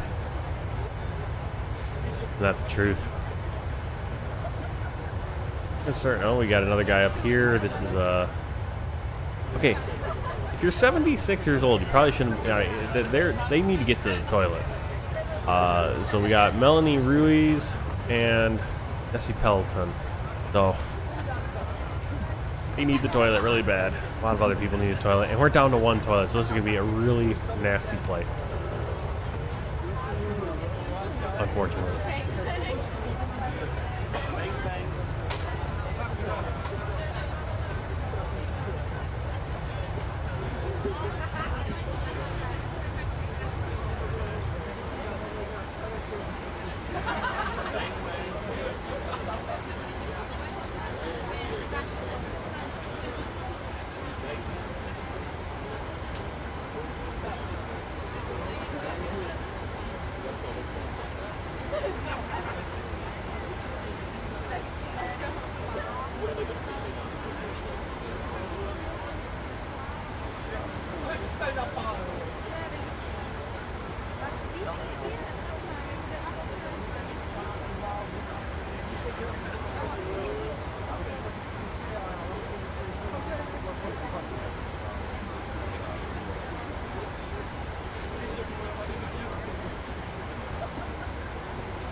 Alright, he still hasn't gotten to the toilet. Still hasn't gotten to the toilet because they're still doing that food service. Almost done. Let's see if we can. Come on. Use your toilet. Go, go, go, go, go, go.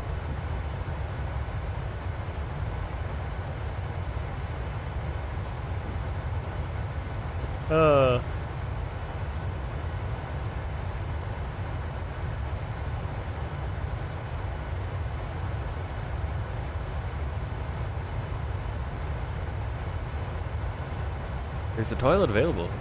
Better get up. Are they blocking him in now? Oh, right there. Why is he... Secure himself again? Why is he secured? Get your seatbelt off. You're about to blow up. Go to the toilet.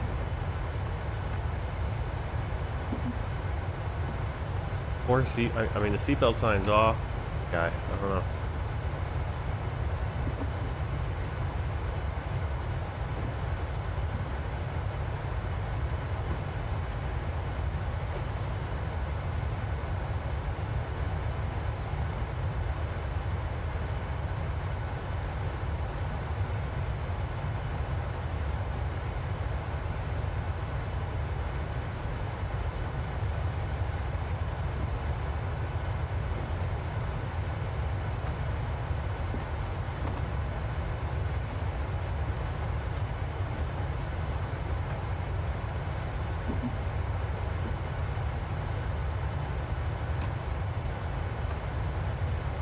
He's taking off the seatbelt. Let's see. Gonna get up and go to the bathroom?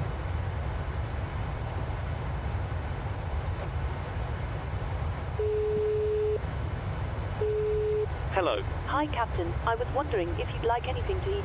Anything from the menu, or maybe a snack. Not at the moment, thanks. Really? No problem. Really? Come on. If you change your mind, just give me a call.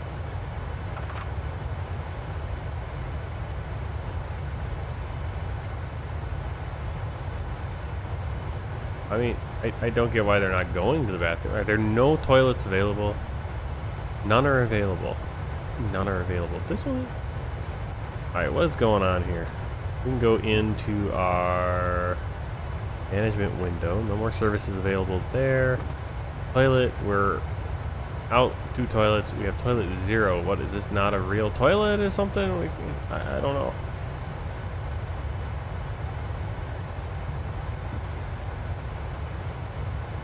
Alright, toilet is closed. Let's see what happens. Yeah, see, now that one's closed. Now it's open. Toilet. Please, please use it. Oh.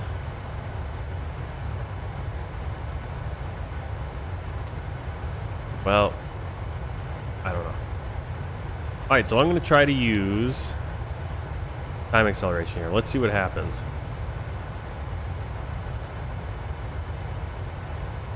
Well, maybe we'll... Beautiful, isn't it? Look at that. Dust.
Alright, I honestly...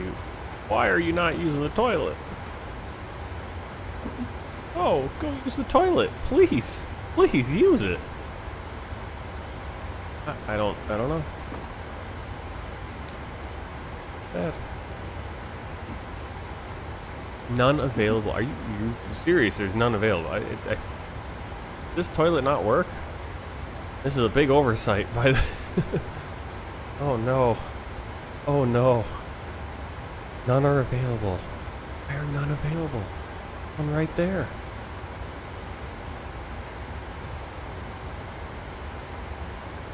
None available. It's so sad.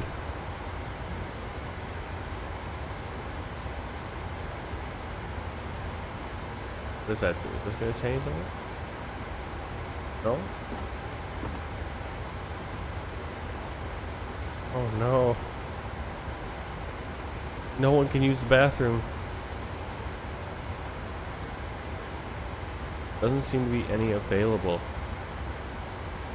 I would assume red means it's closed, that they're not allowing it. Green means go ahead. I'm going to keep it unautomated because I've opened it.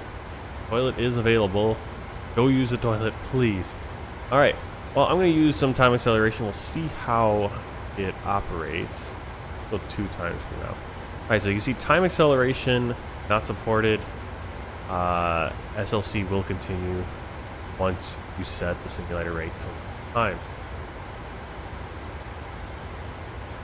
So I'm curious to see like what that does.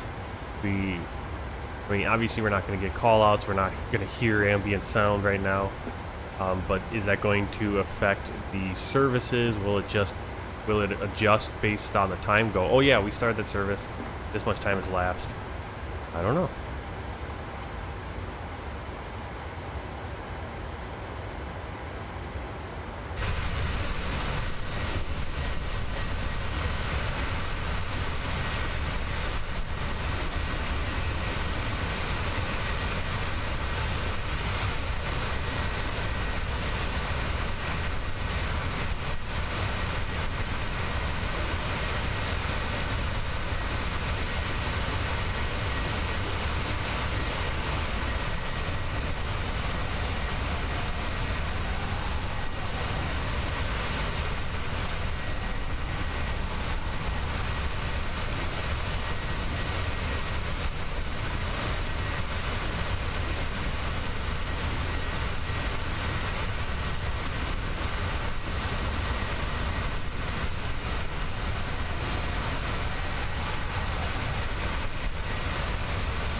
Hello. Hi, Captain.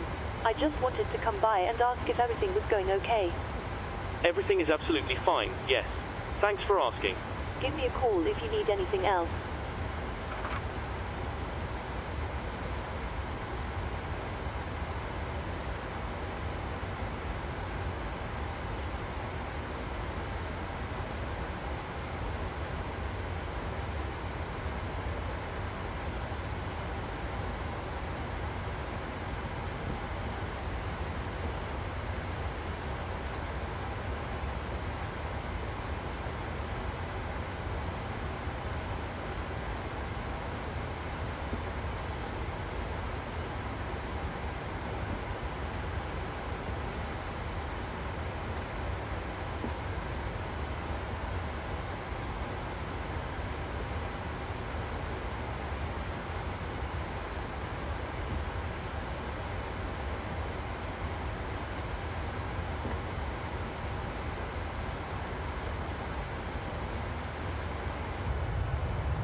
Ladies and gentlemen, in a few minutes we will be starting the in-flight drinks service.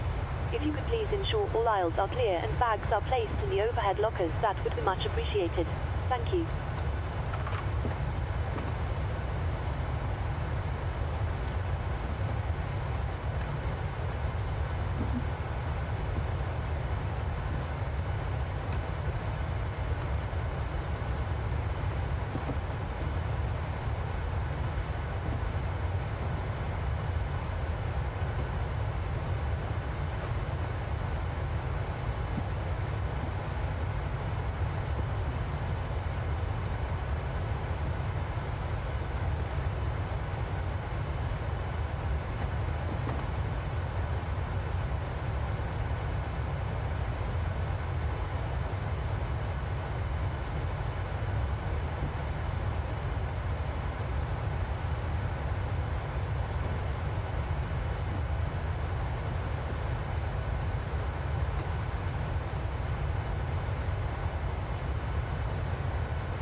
Ladies and gentlemen, we are about to serve our hot drinks menu.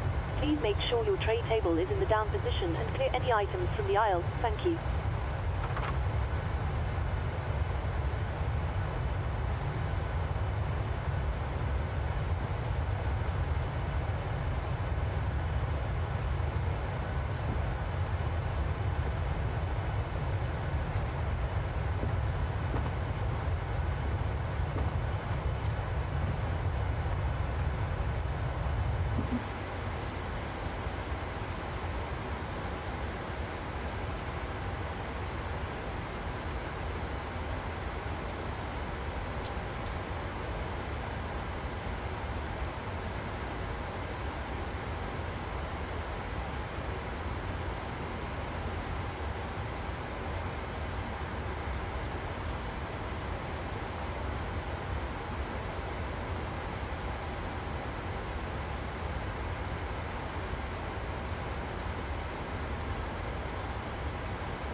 Hello. Sorry to bother you, Captain. I was just wondering if you'd like a drink. A bottle of water would be fantastic, thank you. Of course, just give me a couple of minutes and I'll bring it for you.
Hello. Hi, Captain. Your drinks are ready. They're in the storage area, so feel free to collect them whenever you're free. Thanks a lot. No problem.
Alright, we're 27 minutes out, looking like. You see about 80, 90 miles out from the top of descent.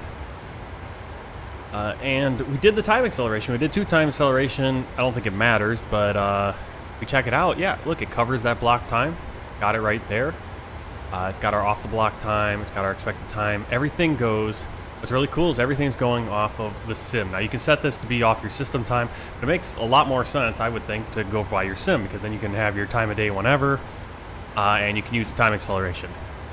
During the time acceleration, there were a few points where the intercom, the flight attendant was talking to us, so it was kind of weird how it's not supposedly not functional, but it is. I'm talking and I just realized I don't have it up so you can see it. There it is. So you can see all the information. So we've been flying for 2 hours and 42, or at block time 2 hours and 42 minutes. Flight time probably 2 hours 36 minutes because we took off at 19:53. So it's really cool that you can use the time acceleration. You just can't really do any of the interacting. You can't look at your stuff like that, any of that. But it does continue to track the flight, or at least has a, hey, the time. You can see our expected, we're 50 minutes. We have 50 minutes for our expected arrival. According to my overlay, it's saying 27 minutes to get there. So we should be on time, which would be a good part. We're still slightly negative. And if we check it out, why? It's not hard to see why we have a slightly negative opinion of this flight, because everyone needs a toilet, 75%, and we have 2 toilets that are inoperable, it looks like, right there. And then we have this one that's active and operable. I don't know why people aren't using it. I don't know if it's because it's toilet 0, or maybe that's a problem, but this is the default cabin layout, so I don't know what the issue is going on there. Make that a little bigger.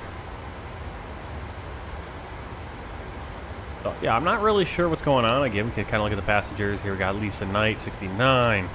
We have Nicholas Ferrer, 39. Needs to go to the bathroom. I need to go to the bathroom, but there's to the toilet, but there doesn't seem to be any available. Really annoying. But really cool. You can see this was, I remember when using the previous version of SLC, you have like the interactions with cabin crew, and none of that was there. This whole screen, almost everything, is so much added in now. They used to have this, they already had the reactions and thoughts, but now you can have interaction. You see their interactions. You can actually do things for them. You go, hey, can I have a pillow? Okay, let's see if we can find someone. We got 7 people sleeping. I want to see boredom, health. I want to see their tiredness. I don't have a filter for tiredness.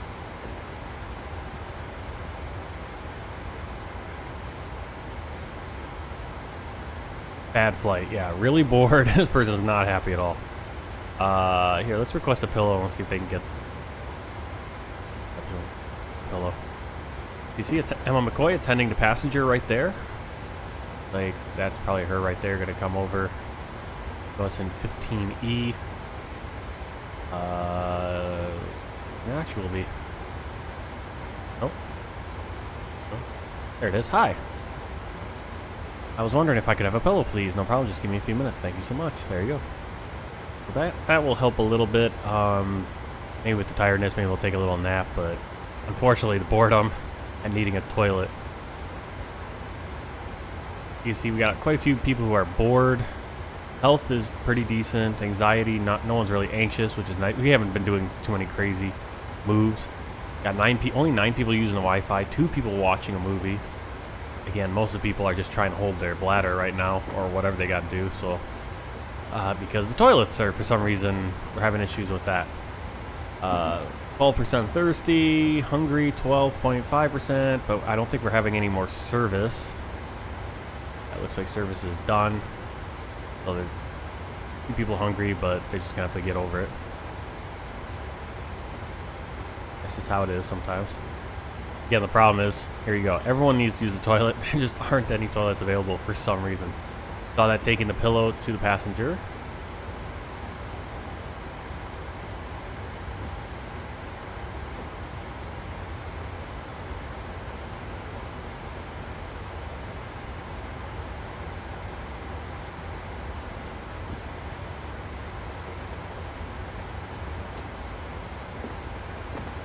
Can you lower your seat tray, please, so I can put this on it? Why would you put the pillow on their seat tray? That's kind of weird. Because that's what that interacts, because we asked for that pillow. Maybe forgot to empty the toilets on your turnaround, so it's full. Yeah, I don't know how we do anything. Basically, I looked at the user manual. It said basically, I'll actually read exactly what it says here. What's up? Oh. Yeah. That'd be kind of cool if you had to actually, because you do in the PMDG, you do actually have the lavatory truck and all that. I'm assuming it's not all integrated yet. That might be something way off in the future. Let's see. I'm looking for the user manual. User manual. So aircraft toilets. The aircraft toilet management screen allows you to view and manage the status of all the toilets on board the aircraft. The list of toilets is automatically generated based on your aircraft cabin layout and is displayed on a per-deck basis so you can quickly see at a glance which ones are available, in use, or disabled. There are 4 modes for toilets on the aircraft. Locked. So let's pop that up. Show you what I'm talking about. Alright, so we got the management mode here, and let's go in here. And alright, so we can lock it. That's locked. I'm assuming that's locked. And this is available. Yeah, maybe we'll just have to use it and see if that does anything. Like I said, I doubt it's integrated. I didn't see anything about there being integration. You have to remember that this is a program that I bought with bought when I had X-Plane. So it works with X-Plane. It works with Flight Simulator. It works with Prepare 3D. I don't think it's specific. There is talk of him. He has, I think, 1.7 or 1.8. He is planning on working on some integration with GSX. But again, I think GSX might be for only Microsoft Flight Simulator. But you know, to integrate with everything is not possible. I would think would be pretty difficult, considering that's probably at the point where he's at right now. That's all he's got to do is start just making integrations with various different things like this. But yeah, you got the you know, you can lock it, you can open it, make it available. You can have it in use. I have not seen it in use yet. And then we have out of use right here. The toilet is not able to be used at the moment. Perhaps it is being cleaned or has been, quote unquote, disabled by a passenger. And so 2 of our toilets have been disabled, and I don't know. Yeah, I don't know if it's because they're full. And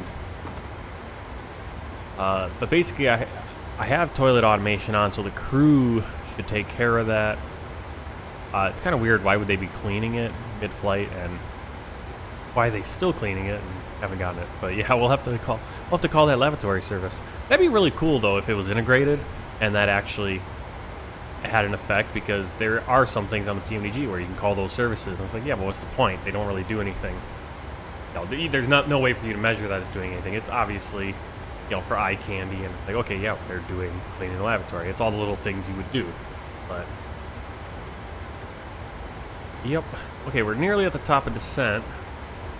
Niugini 6, expect RNAV. There's the RNAV. Runway 09, report when ready for descent. Expect RNAV approach, runway 09, report when ready for descent, Niugini 6.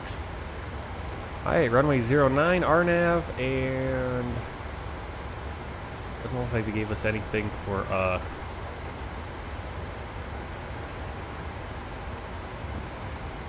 an approach, or arrival. It looks like there's no arrivals anyway. RNAV, final, or I mean other transition points. I mean.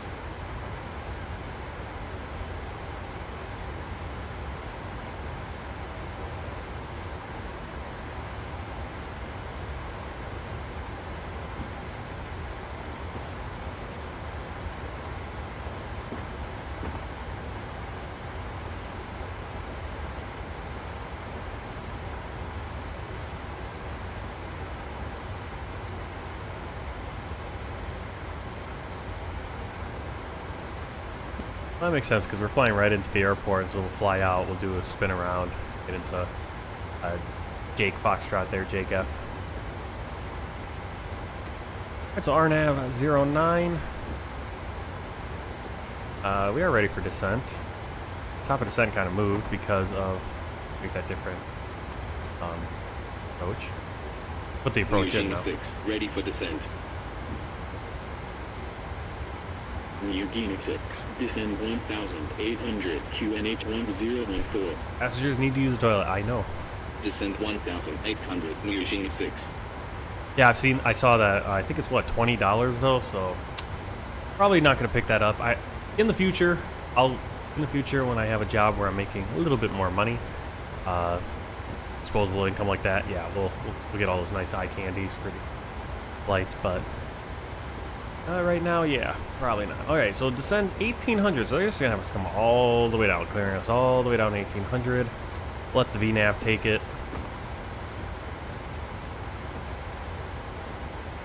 All the way down to 1,800, which I believe is that we actually need to be above 1,900 for Jake F. Keep an eye on that.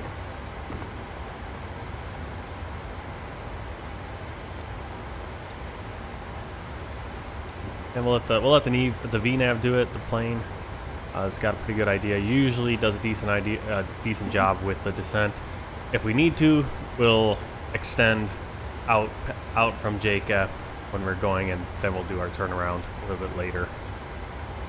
Shouldn't be an issue. There's really nothing out here. It's all just ocean, except for Palau. We are literally, there's just nothing around us except Palau in front of us. All right, so once we get to that top of the descent, we'll put on the passenger signs.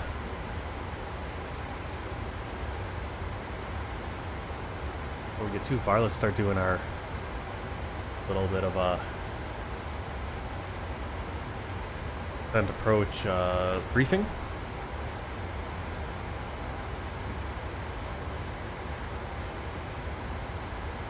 So we're just going to continue into the VOR, which is Roar Romeo Oscar Romeo 115.7. Punch that in the computer or into the nav a little bit later. We got Babeldaob first, Palau. I feel like that airport changed names. I don't know. Yeah. They must have changed the name because I've got Roman Tmetuchl International Airport. I don't know if there's a change there or what. Final approach course, 90 degrees. So punch that in.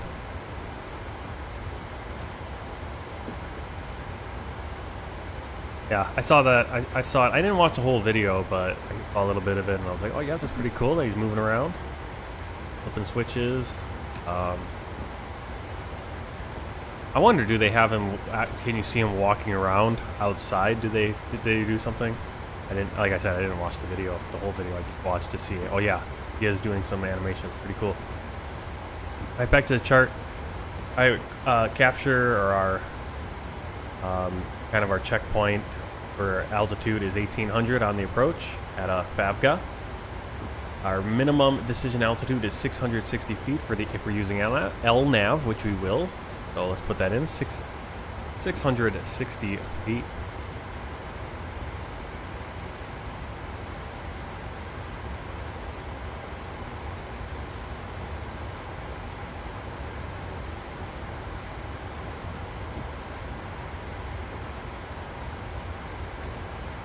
At 660.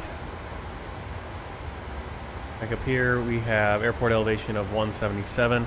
You know what I forgot to do for this flight, and if we were flying an X-plane, we'd all be dead and there'd be alarms going off. We didn't set the our altitude here for the pressure. So technically, I think we actually are. Do that. I don't know. We should be having issues. Don't, because I guess it's not modeled in Flight Simulator, but it is an X-plane. I ran into that problem all kinds of times in X-plane, where you'd actually start blacking out, and it has like the blackout feature. Don't forget to do that. Transition altitude 5,500. Let's see if I can punch that in. Typically it doesn't work, but try anyway. He always wants to insist on our way down that everything is 18,000. Here it's 5,500.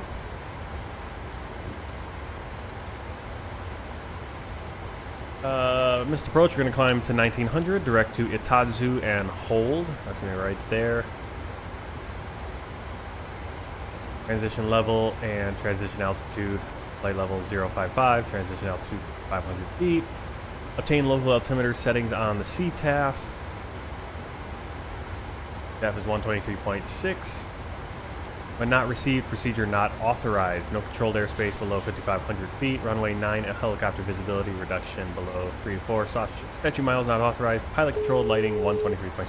So technically, Hello. actually, Hi, Captain. we're hearing, Just checking we're getting, if everything is okay. well, we did get, we're getting stuff from everything is fine. Oceanic Center. Thanks We're for not asking. getting anything from Great. Palau itself. Call me if Oceanic you need Center's anything. operating as giving us our approach and everything.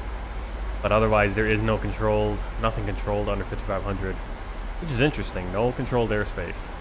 And using the CTAF. CTAF is if you have an uncontrolled airport, you call over that frequency to let them know you want fuel Good or morning once what your again from the intentions are. cockpit. All that As stuff. you may have noticed, we've begun our descent. We should be arriving in around 20 minutes depending on local air traffic, and I will shortly be instructing the cabin crew to get the cabin ready for our arrival. Once Okay, it so happens, the we're gonna seatbelt get sign will be dinged because we illuminated didn't and turn you on will be those required seatbelt to stay signs seated and as we secured started. until after landing. If you need to visit the toilet, it may be worth making your way towards one now. You'll next hear from me after landing, so I will wish you a very good morning once again, and I'll speak to you in a short while. Awesome. Yeah, unfortunately for the passengers, for some reason the toilet is an issue. Again, we have 2 toilets out, but this 3rd toilet, for some reason, people are just not using. So you see the whole cabin. They're going to be really ticked off about that, unfortunately. So we'll see what the issue is with that. I don't know why it's like that. Unfortunate circumstances, I guess. Right? 100 foot the landing altitude. Alright, we're descending. We do have the minimums in. One last look at the charts here. Let's look at the JKF. We're going to be 1,900 feet. We're going to descend to 1,800. And then from 1,800 at Favga, we're going to go on that 3% or 3-degree glide slope down into runway 9. At the chart for the airport itself, runway is 7,200 feet, 2,195 meters. 90 degrees is our final course. It's actually right on east-west. Be alert to a large number of birds on the runway at night. All unscheduled flights must file a flight plan at least 7 days prior. We have a scheduled flight. Terminal is right here, so we're going to have to taxi all the way down, spin around to get to the terminal, unfortunately.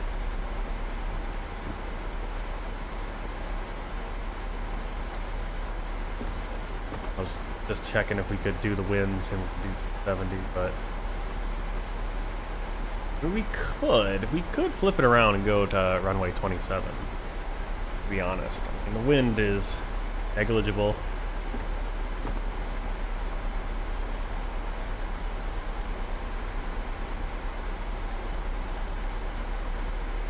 How that looks.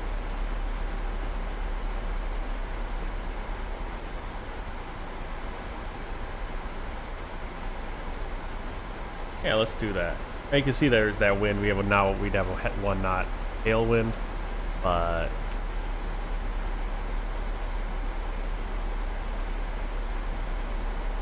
what do you think? What do you think? Did we? I mean, we're in the sim. I've done tailwind landings before because we've gotten weird. Let's do that. I don't want to taxi all the way down. I mean, obviously, wouldn't do this. Wouldn't change this, but we're in a sim. We can do it. Oh, let's get change those arrival settings. We'll just flip it around.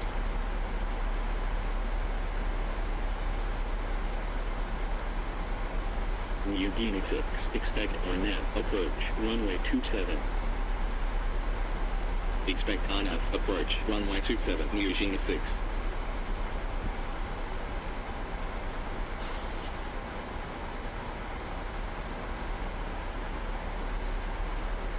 Alright, so we're going to kind of do that briefing again, kind of flip everything around. Briefing. Instead of going on our mist, we're going to go to JKF and hold. Our minimum decision is 680 now, so I think decision height is 20 feet higher. Everything else is the same, 1900 at Itazu, down to 1800 at Ohuda, and then 3 degree in at 680. Bump that up to 680. Again, only doing this because we're in a sim. We would not do this in real life and say, hey, we're just going to flip the thing around. Because obviously, air traffic control, if you have an air traffic control giving you, and probably more than likely you would want to go with runway 9 in this situation. The reason I'm open to doing it is because it's just a 1 knot tailwind. Not a major deal.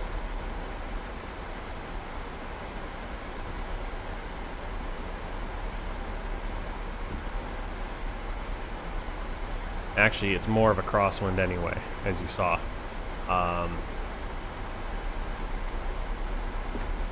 Such a slight, almost a direct north-south tailwind, or north-south wind. It's a 20-degree wind, so you're getting that little bit headwind on the landing, which is a big deal. This is a shorter runway, so we'll see how that works. But we're gonna go with it. So we want to change this course around. 70.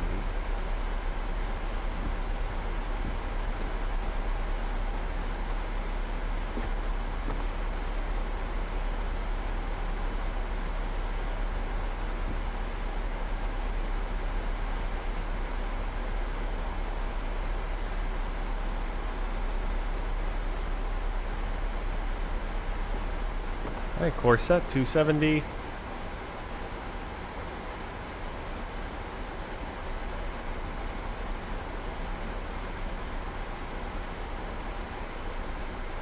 The cloud cover coming up on Palau.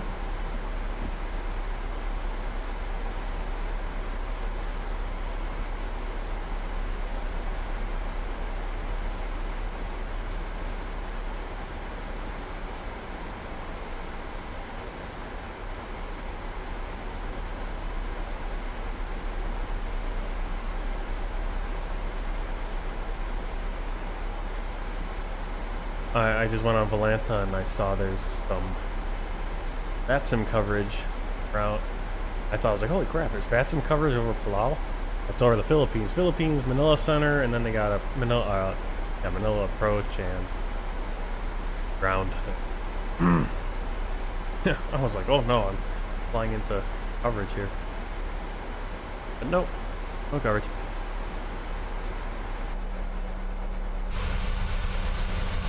I just wish that drone camera wouldn't tip over like that.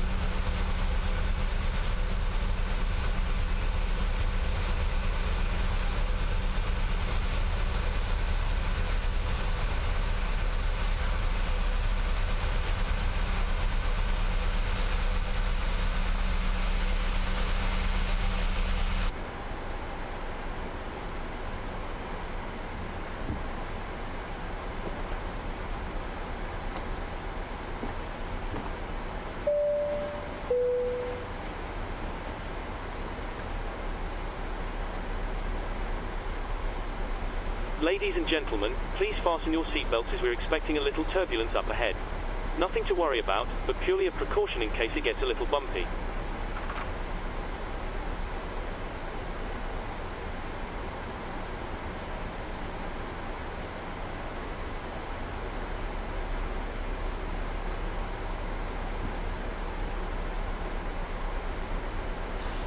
Now, I don't know if we're going to actually have any turbulence. Actually, I can check it on our,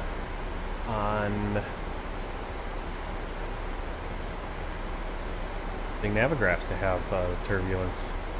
No turbulence in the area. Nothing major, at least. Like flight level.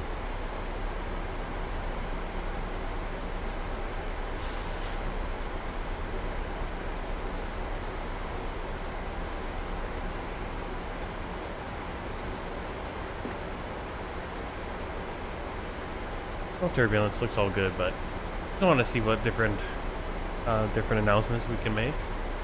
Cool. Now I think with the... Why are we not descending and we're just lowering our speed? Get descended, then lower the speed. You'll get to 10,000, then we'll drop to 240. Stupid when it does that. It's like, we're never gonna get down if you... What's going on with this? Kind of weird.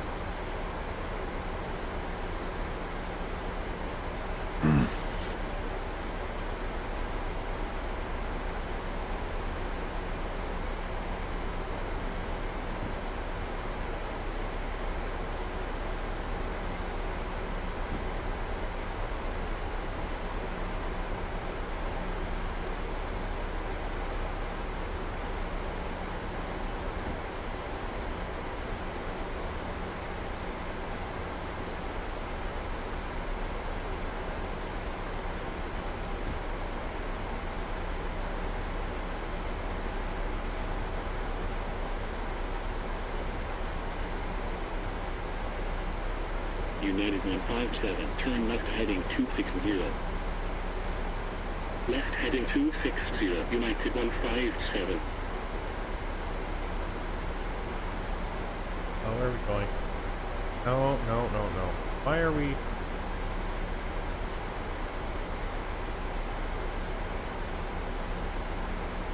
Okay, so yeah, what is going on here?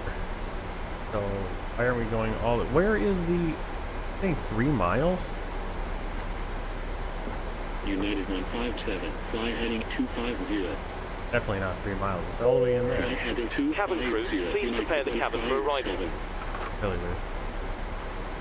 Niugini 6, turn left heading 285. Ladies and gentlemen, we will shortly be Left landing. heading 285, Please Niugini 6. ensure your cabin bag is safely stowed with your laptop inside. Your tray table must be stowed, armrest down and window blind open. You now need to be seated with your seatbelt fastened ready for landing. Please help us by handing in any rubbish, newspapers, or magazines that you do not no longer in service. Thank you.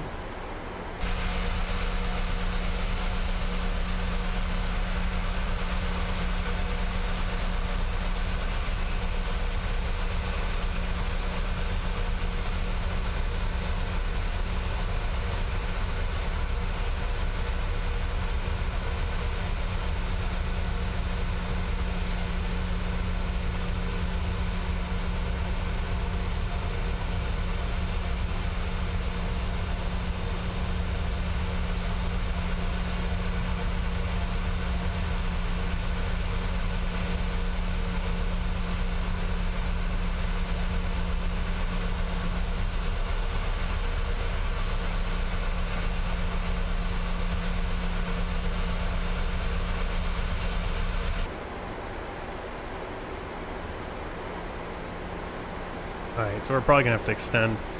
The plane kind of betrayed us on getting down. Which is weird. It's lately I've been having trouble getting how the Boeings ascended and squared away with their speed and everything. So it's become like I have to do manual or vertical speed with all my planes now.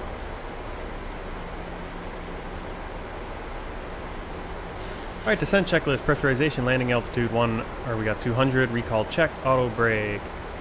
We're gonna go with 3. Landing data, VREF.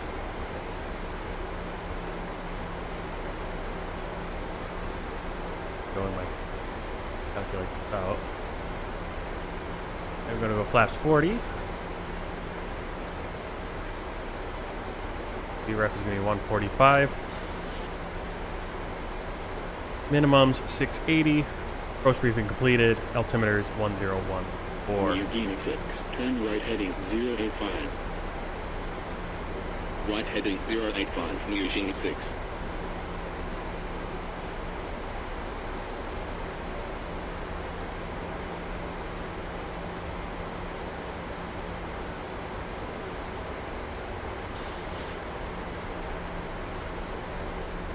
So the airport's pretty socked in. There's a lot of cloud cover. And glimpse it right through the clouds there. You can just see the island.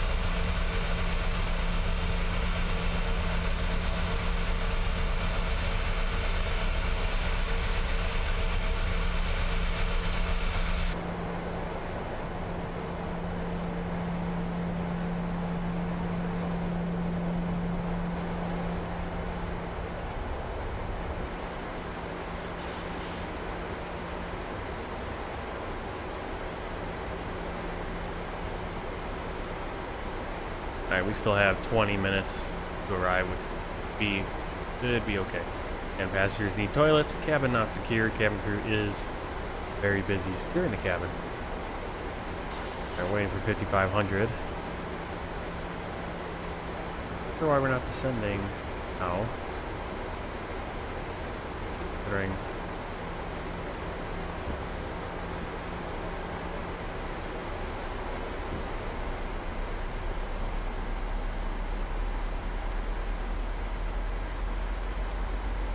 Niugini 6, turn right heading 130. Right heading 130, Niugini 6. I never know why they do that. It's like go direct to that Turn point. right heading It's like, 135. why don't you come and loop Right heading when you get down to that 135, 6. speed anyway? Niugini 6. Turn right heading 140. Right heading 140, Niugini 6. Niugini 6. Turn right heading 150. Right heading 150, Niugini 6. I'm on my speed brake.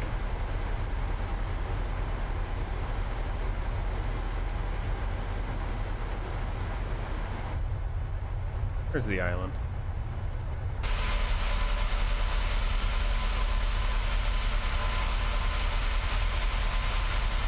This is sort of the problem with the weather in Flight Simulator. It's just a little delayed, and so, or it doesn't even match up always what's happening. I mean, the radar, look at the radar, look at the MEDAR, nothing about all this cloud cover. Right heading 200, Niugini 6.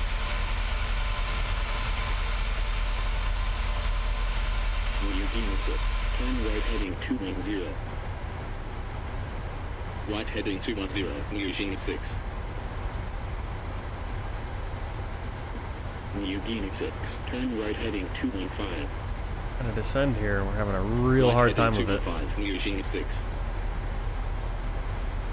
This is why you want to get down to 10,000 as fast as you can, so you have a long runway with 10,000. Try to descend at 250 knots. Because if you get too close, then you're working on, you get down to 10,000, but you're right there. You got to use a lot of. You're right around the airport, just trying to get down. Niugini 6. Turn right heading 210.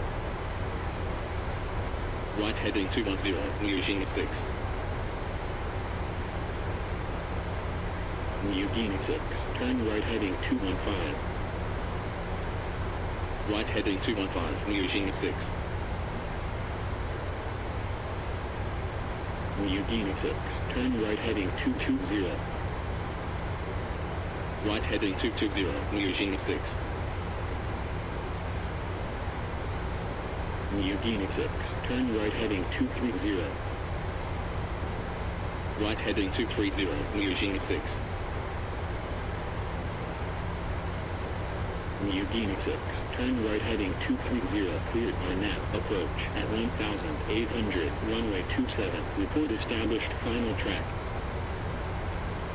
Right heading 230, cleared on nav, approach at 1,800, runway 27, report established final track, Niugini 6.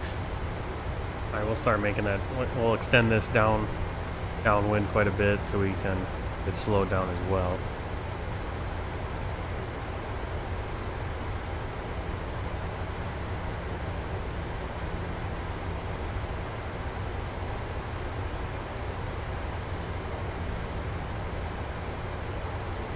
That's why I usually don't have my display running like that. It's very hard to run in the background.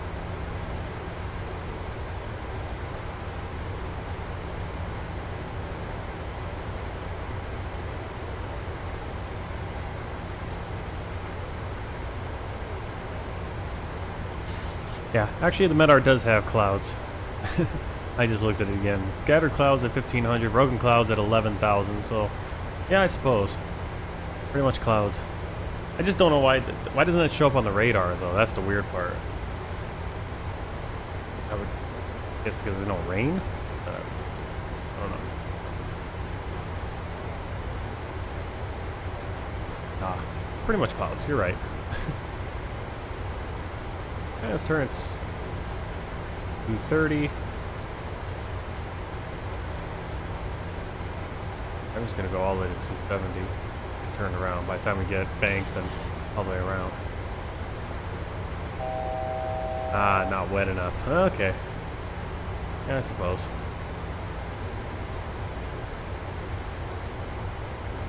$2,500.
United 157, turn left heading 120. Left heading 120, United 157.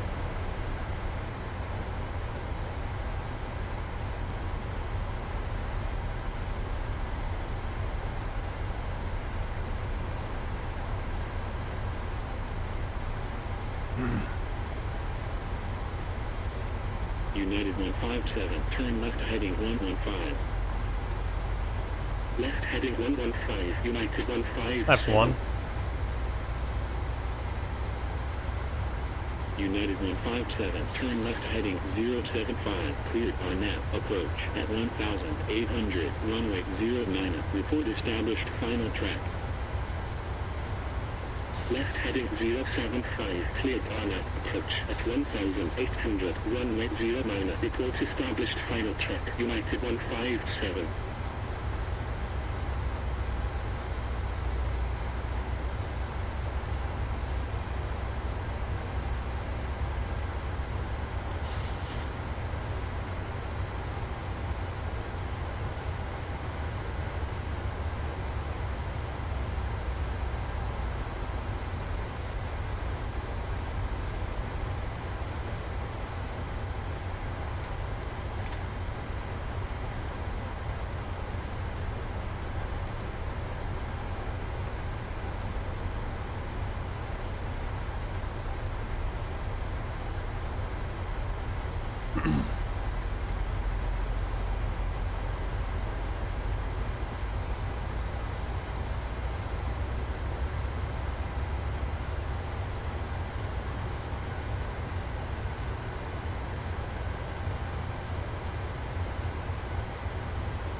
Landing gear down.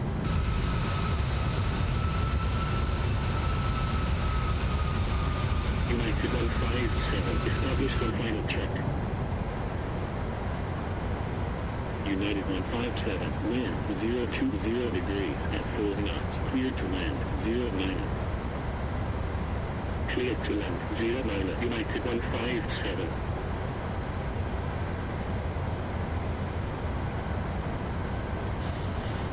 Where's it going? See that? Where is it going?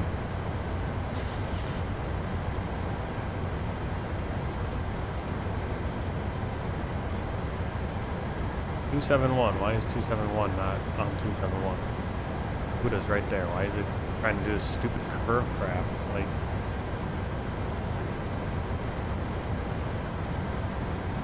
that must be the United right there. And they're coming in the other runway. Yep, they are. So we've actually made it our approach the wrong direction, and actually they have it.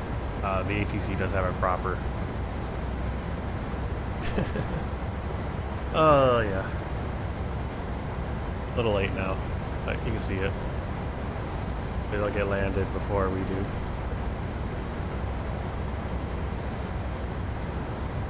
Of course, right when I'm landing, there is another plane landing. At Palau of all places, of course, there's another plane landing at exactly the same time as me. But,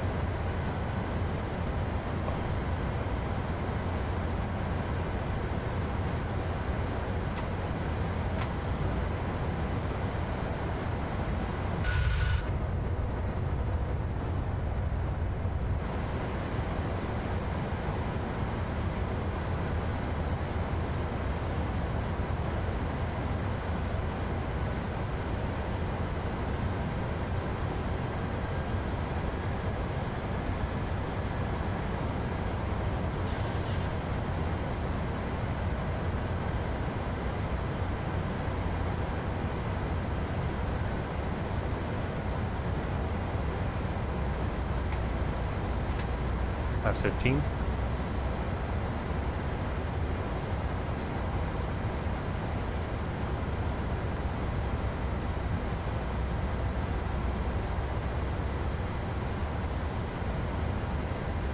Laps 25.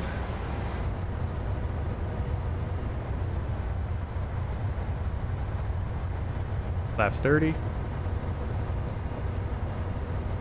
Flaps 40.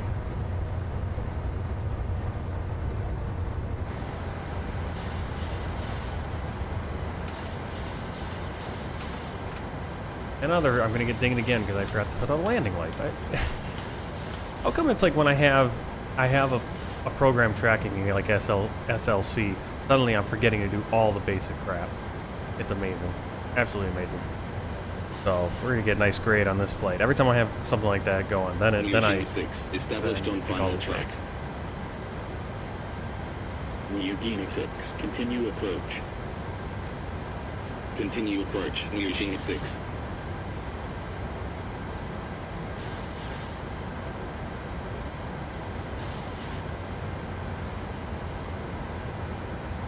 Landing checklist.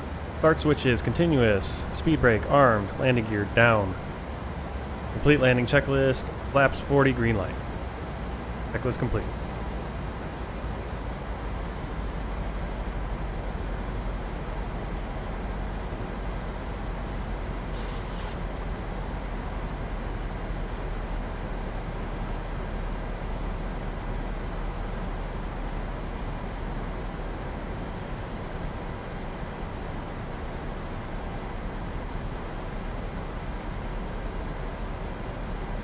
Don't know where United went.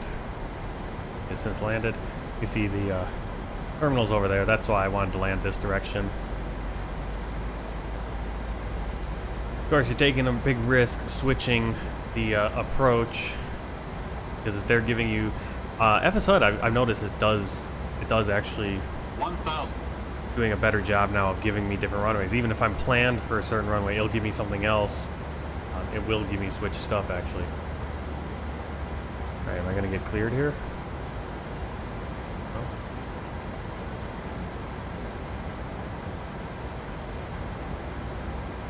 No. Approaching Niugini 6, wind 020 degrees at 4 knots, cleared to land 27. minimums. Cleared to land 27, Niugini 6. Continue.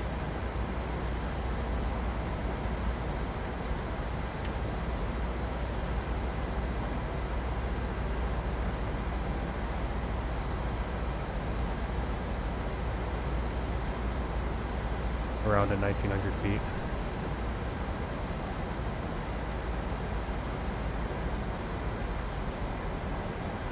One 100. 50. 30. 20. 10.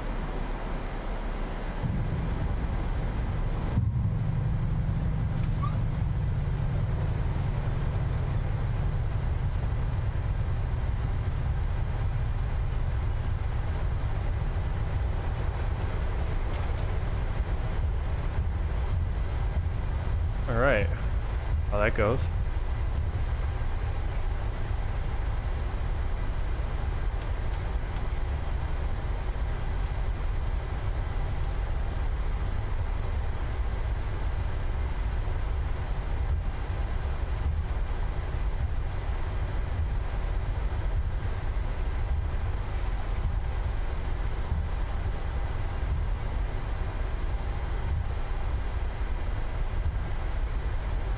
That's the United. Nice freeware upgrade to this airport. Ladies and gentlemen, the cabin crew will shortly be leaving their seats to perform safety-related duties.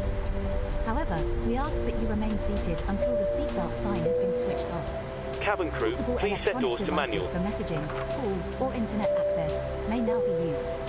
Ladies Please make and sure that gentlemen, you take all please your remain personal seated until belongings the with captain you, turns checking off in the the seat seatbelt pocket, sign. underneath Once the that seat, happens, and in the we'll start overhead deboarding lockers. and you'll be able to Do leave the take care aircraft. when opening the Thank you. lockers in case anything falls out.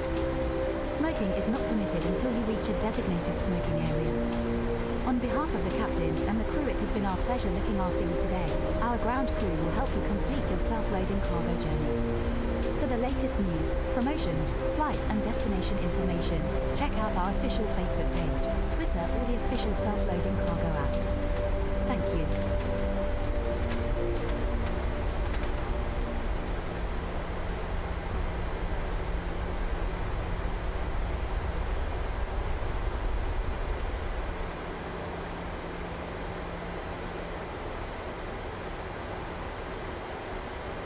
Yep, fast to the gate. Alright, parking brakes set. Lights off. We don't have the APU going. And that as fast as we can there. Anti-collision light. Maybe we can get some ground power.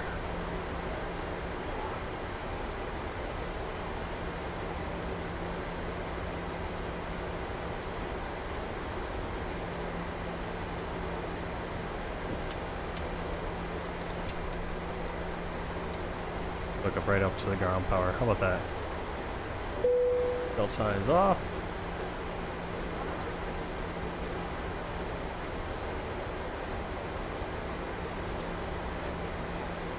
Anti-collision light off. Engines.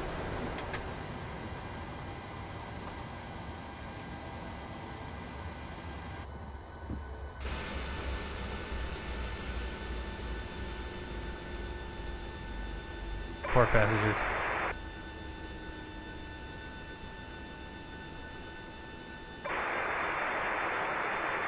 The boarding requested.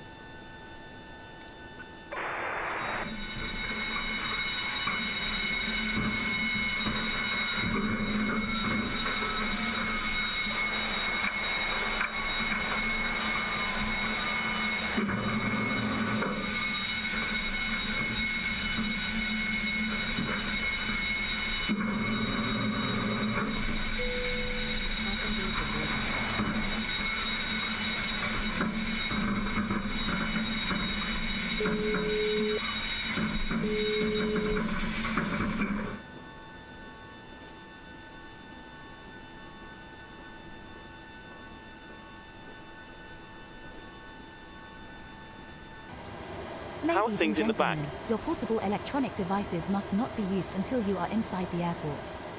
When disembarking, please take care and hold onto the handrails while walking down the stairs.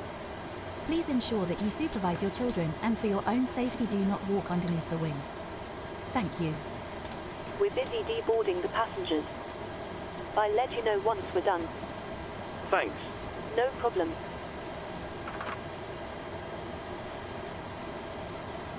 Oh. Holy cow, they got off really quick. See that? Wow. Really got off the plane super fast. I feel like I wasn't even parked or anything. Wow. They got off the plane really quick. Because they all had to go to the bathroom. We're messing around. I'm not seeing anything coming from GSX though. Exiting. Fortunately. We do have the glass jetway, so we should have been able to see them, but man, they got off fast. Alright, so we can take a look at our flight here. Slightly negative overall experience, as passengers needed those toilets. On-time arrival, even though we started late. 12 minutes remaining to get unloaded and everything. Ground crew is connected. Deboarding in progress. Cabin music is supposedly playing. I don't hear it anymore. And good landing. Negative 255 per minute. You can see right there we got 1,205 out of 1,940 points. C rating. Captain. Poor flight. Thank All you. passengers Reasonable have landing, left the on-time aircraft. arrival, and then we can view Thank the you. flight report. Give me a call if you need anything else. Take us over to selfloadingcargo.com, so let's go and see.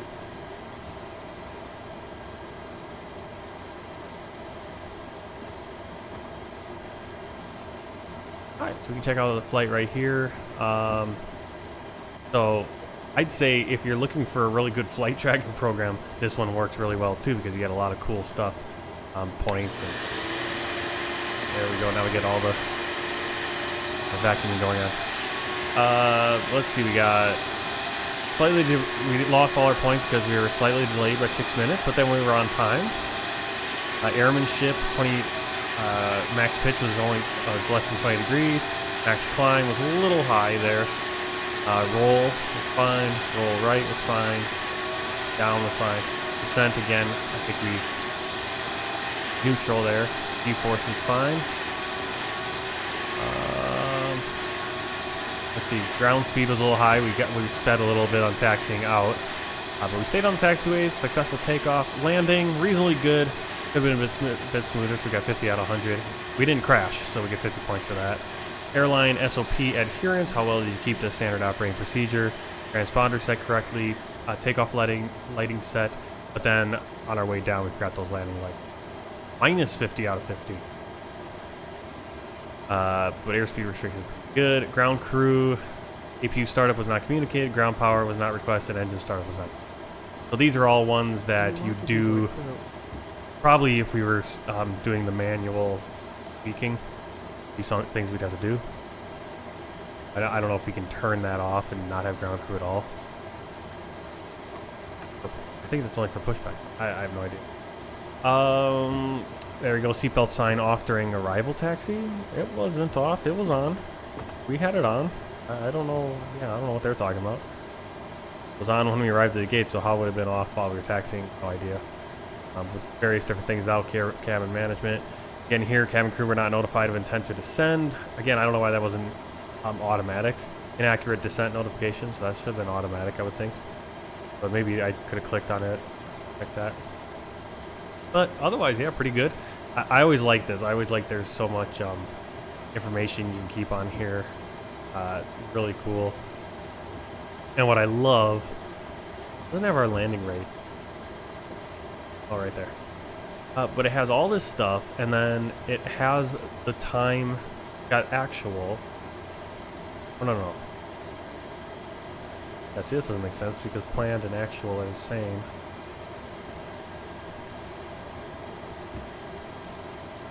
I don't know what that is.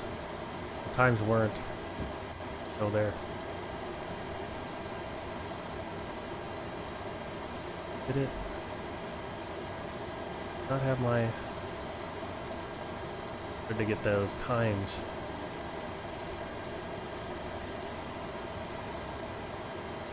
Alright, well.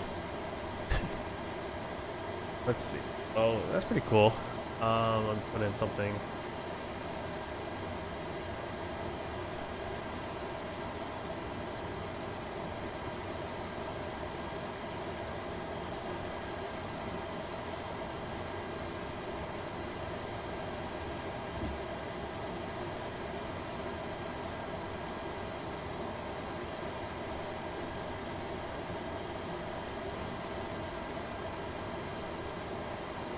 Okay, so let's do we'll do a quick look at Volanta. Might even skip doing the Volanta stuff in the future since we do have the we have I think a way better review of flight there on that tracking system anyway. But there's the flight, there's the path, pretty straightforward. Landing rate again, -255 about. Flight time, this is the real time we used, and then checking my spreadsheet. I wish I had been able to catch the actual, but I think it's around 3 hours, 3.5 hours for our block time, and then 3 hours, about 23 minutes for the flight time. I wish I had caught that before it turned off on the turnaround. That's pretty cool. You got the turnaround going on right now. Still unloading, all that.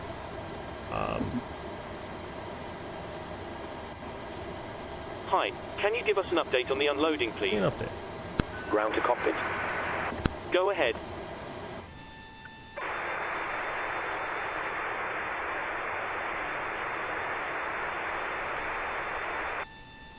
Yeah, that was helpful.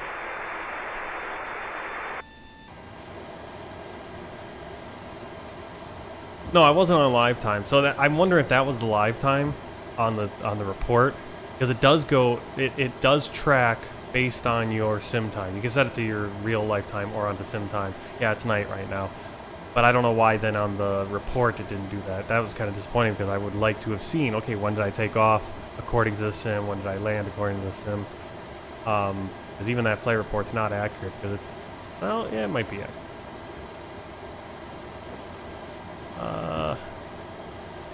No, see, because that's giving us 4 hours, yeah? That's not how long it took, so I don't know where they got that 4 hours from, because it's only 3.5 hours. So, I don't know. A little weird there. A little disappointed in that, and I wish I had caught it before it had gone to the flight report, being all of our information. Oh well. Yeah, let's do one more thing before we sign out.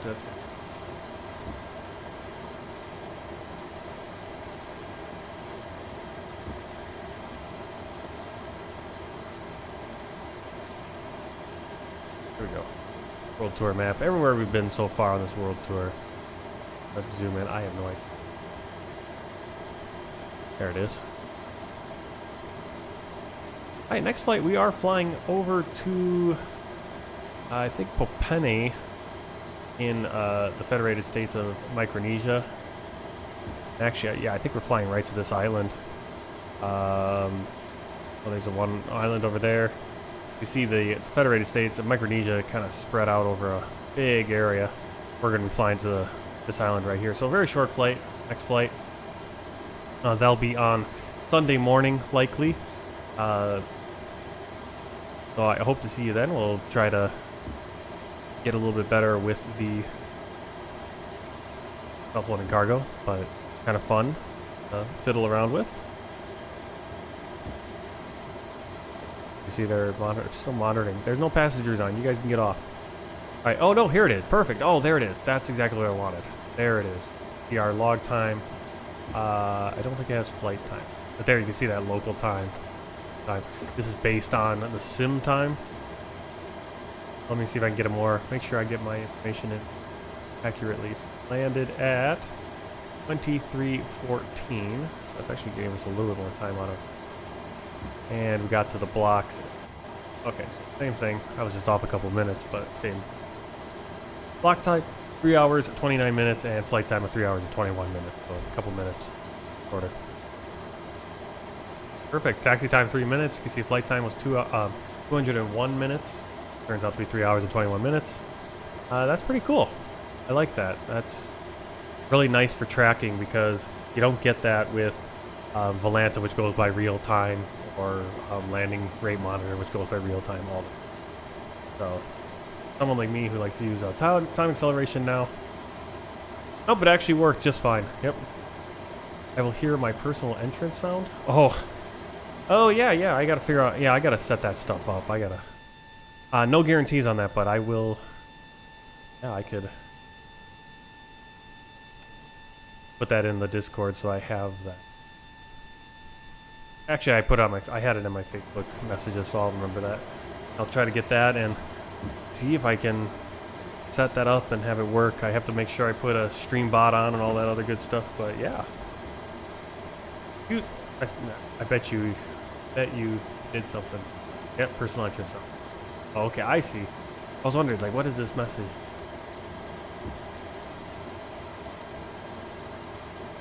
Yep, I'll try to get that set up. Depends on if I have enough time to mess around with other things like that. We might be going to the state fair tonight or this afternoon, and so today probably won't have time to mess around with it. But we'll try to make sure get all that good stuff set up again. All right, thanks for coming along on the flight. Like I said, next flight we're flying over to. Let me actually get where we're flying. Sure. I know we're flying to Micronesia, but what airport? Oh no, we're not flying to Micronesia next. Flying to Guam next. Flying up to Antonio B1 Pat International Airport.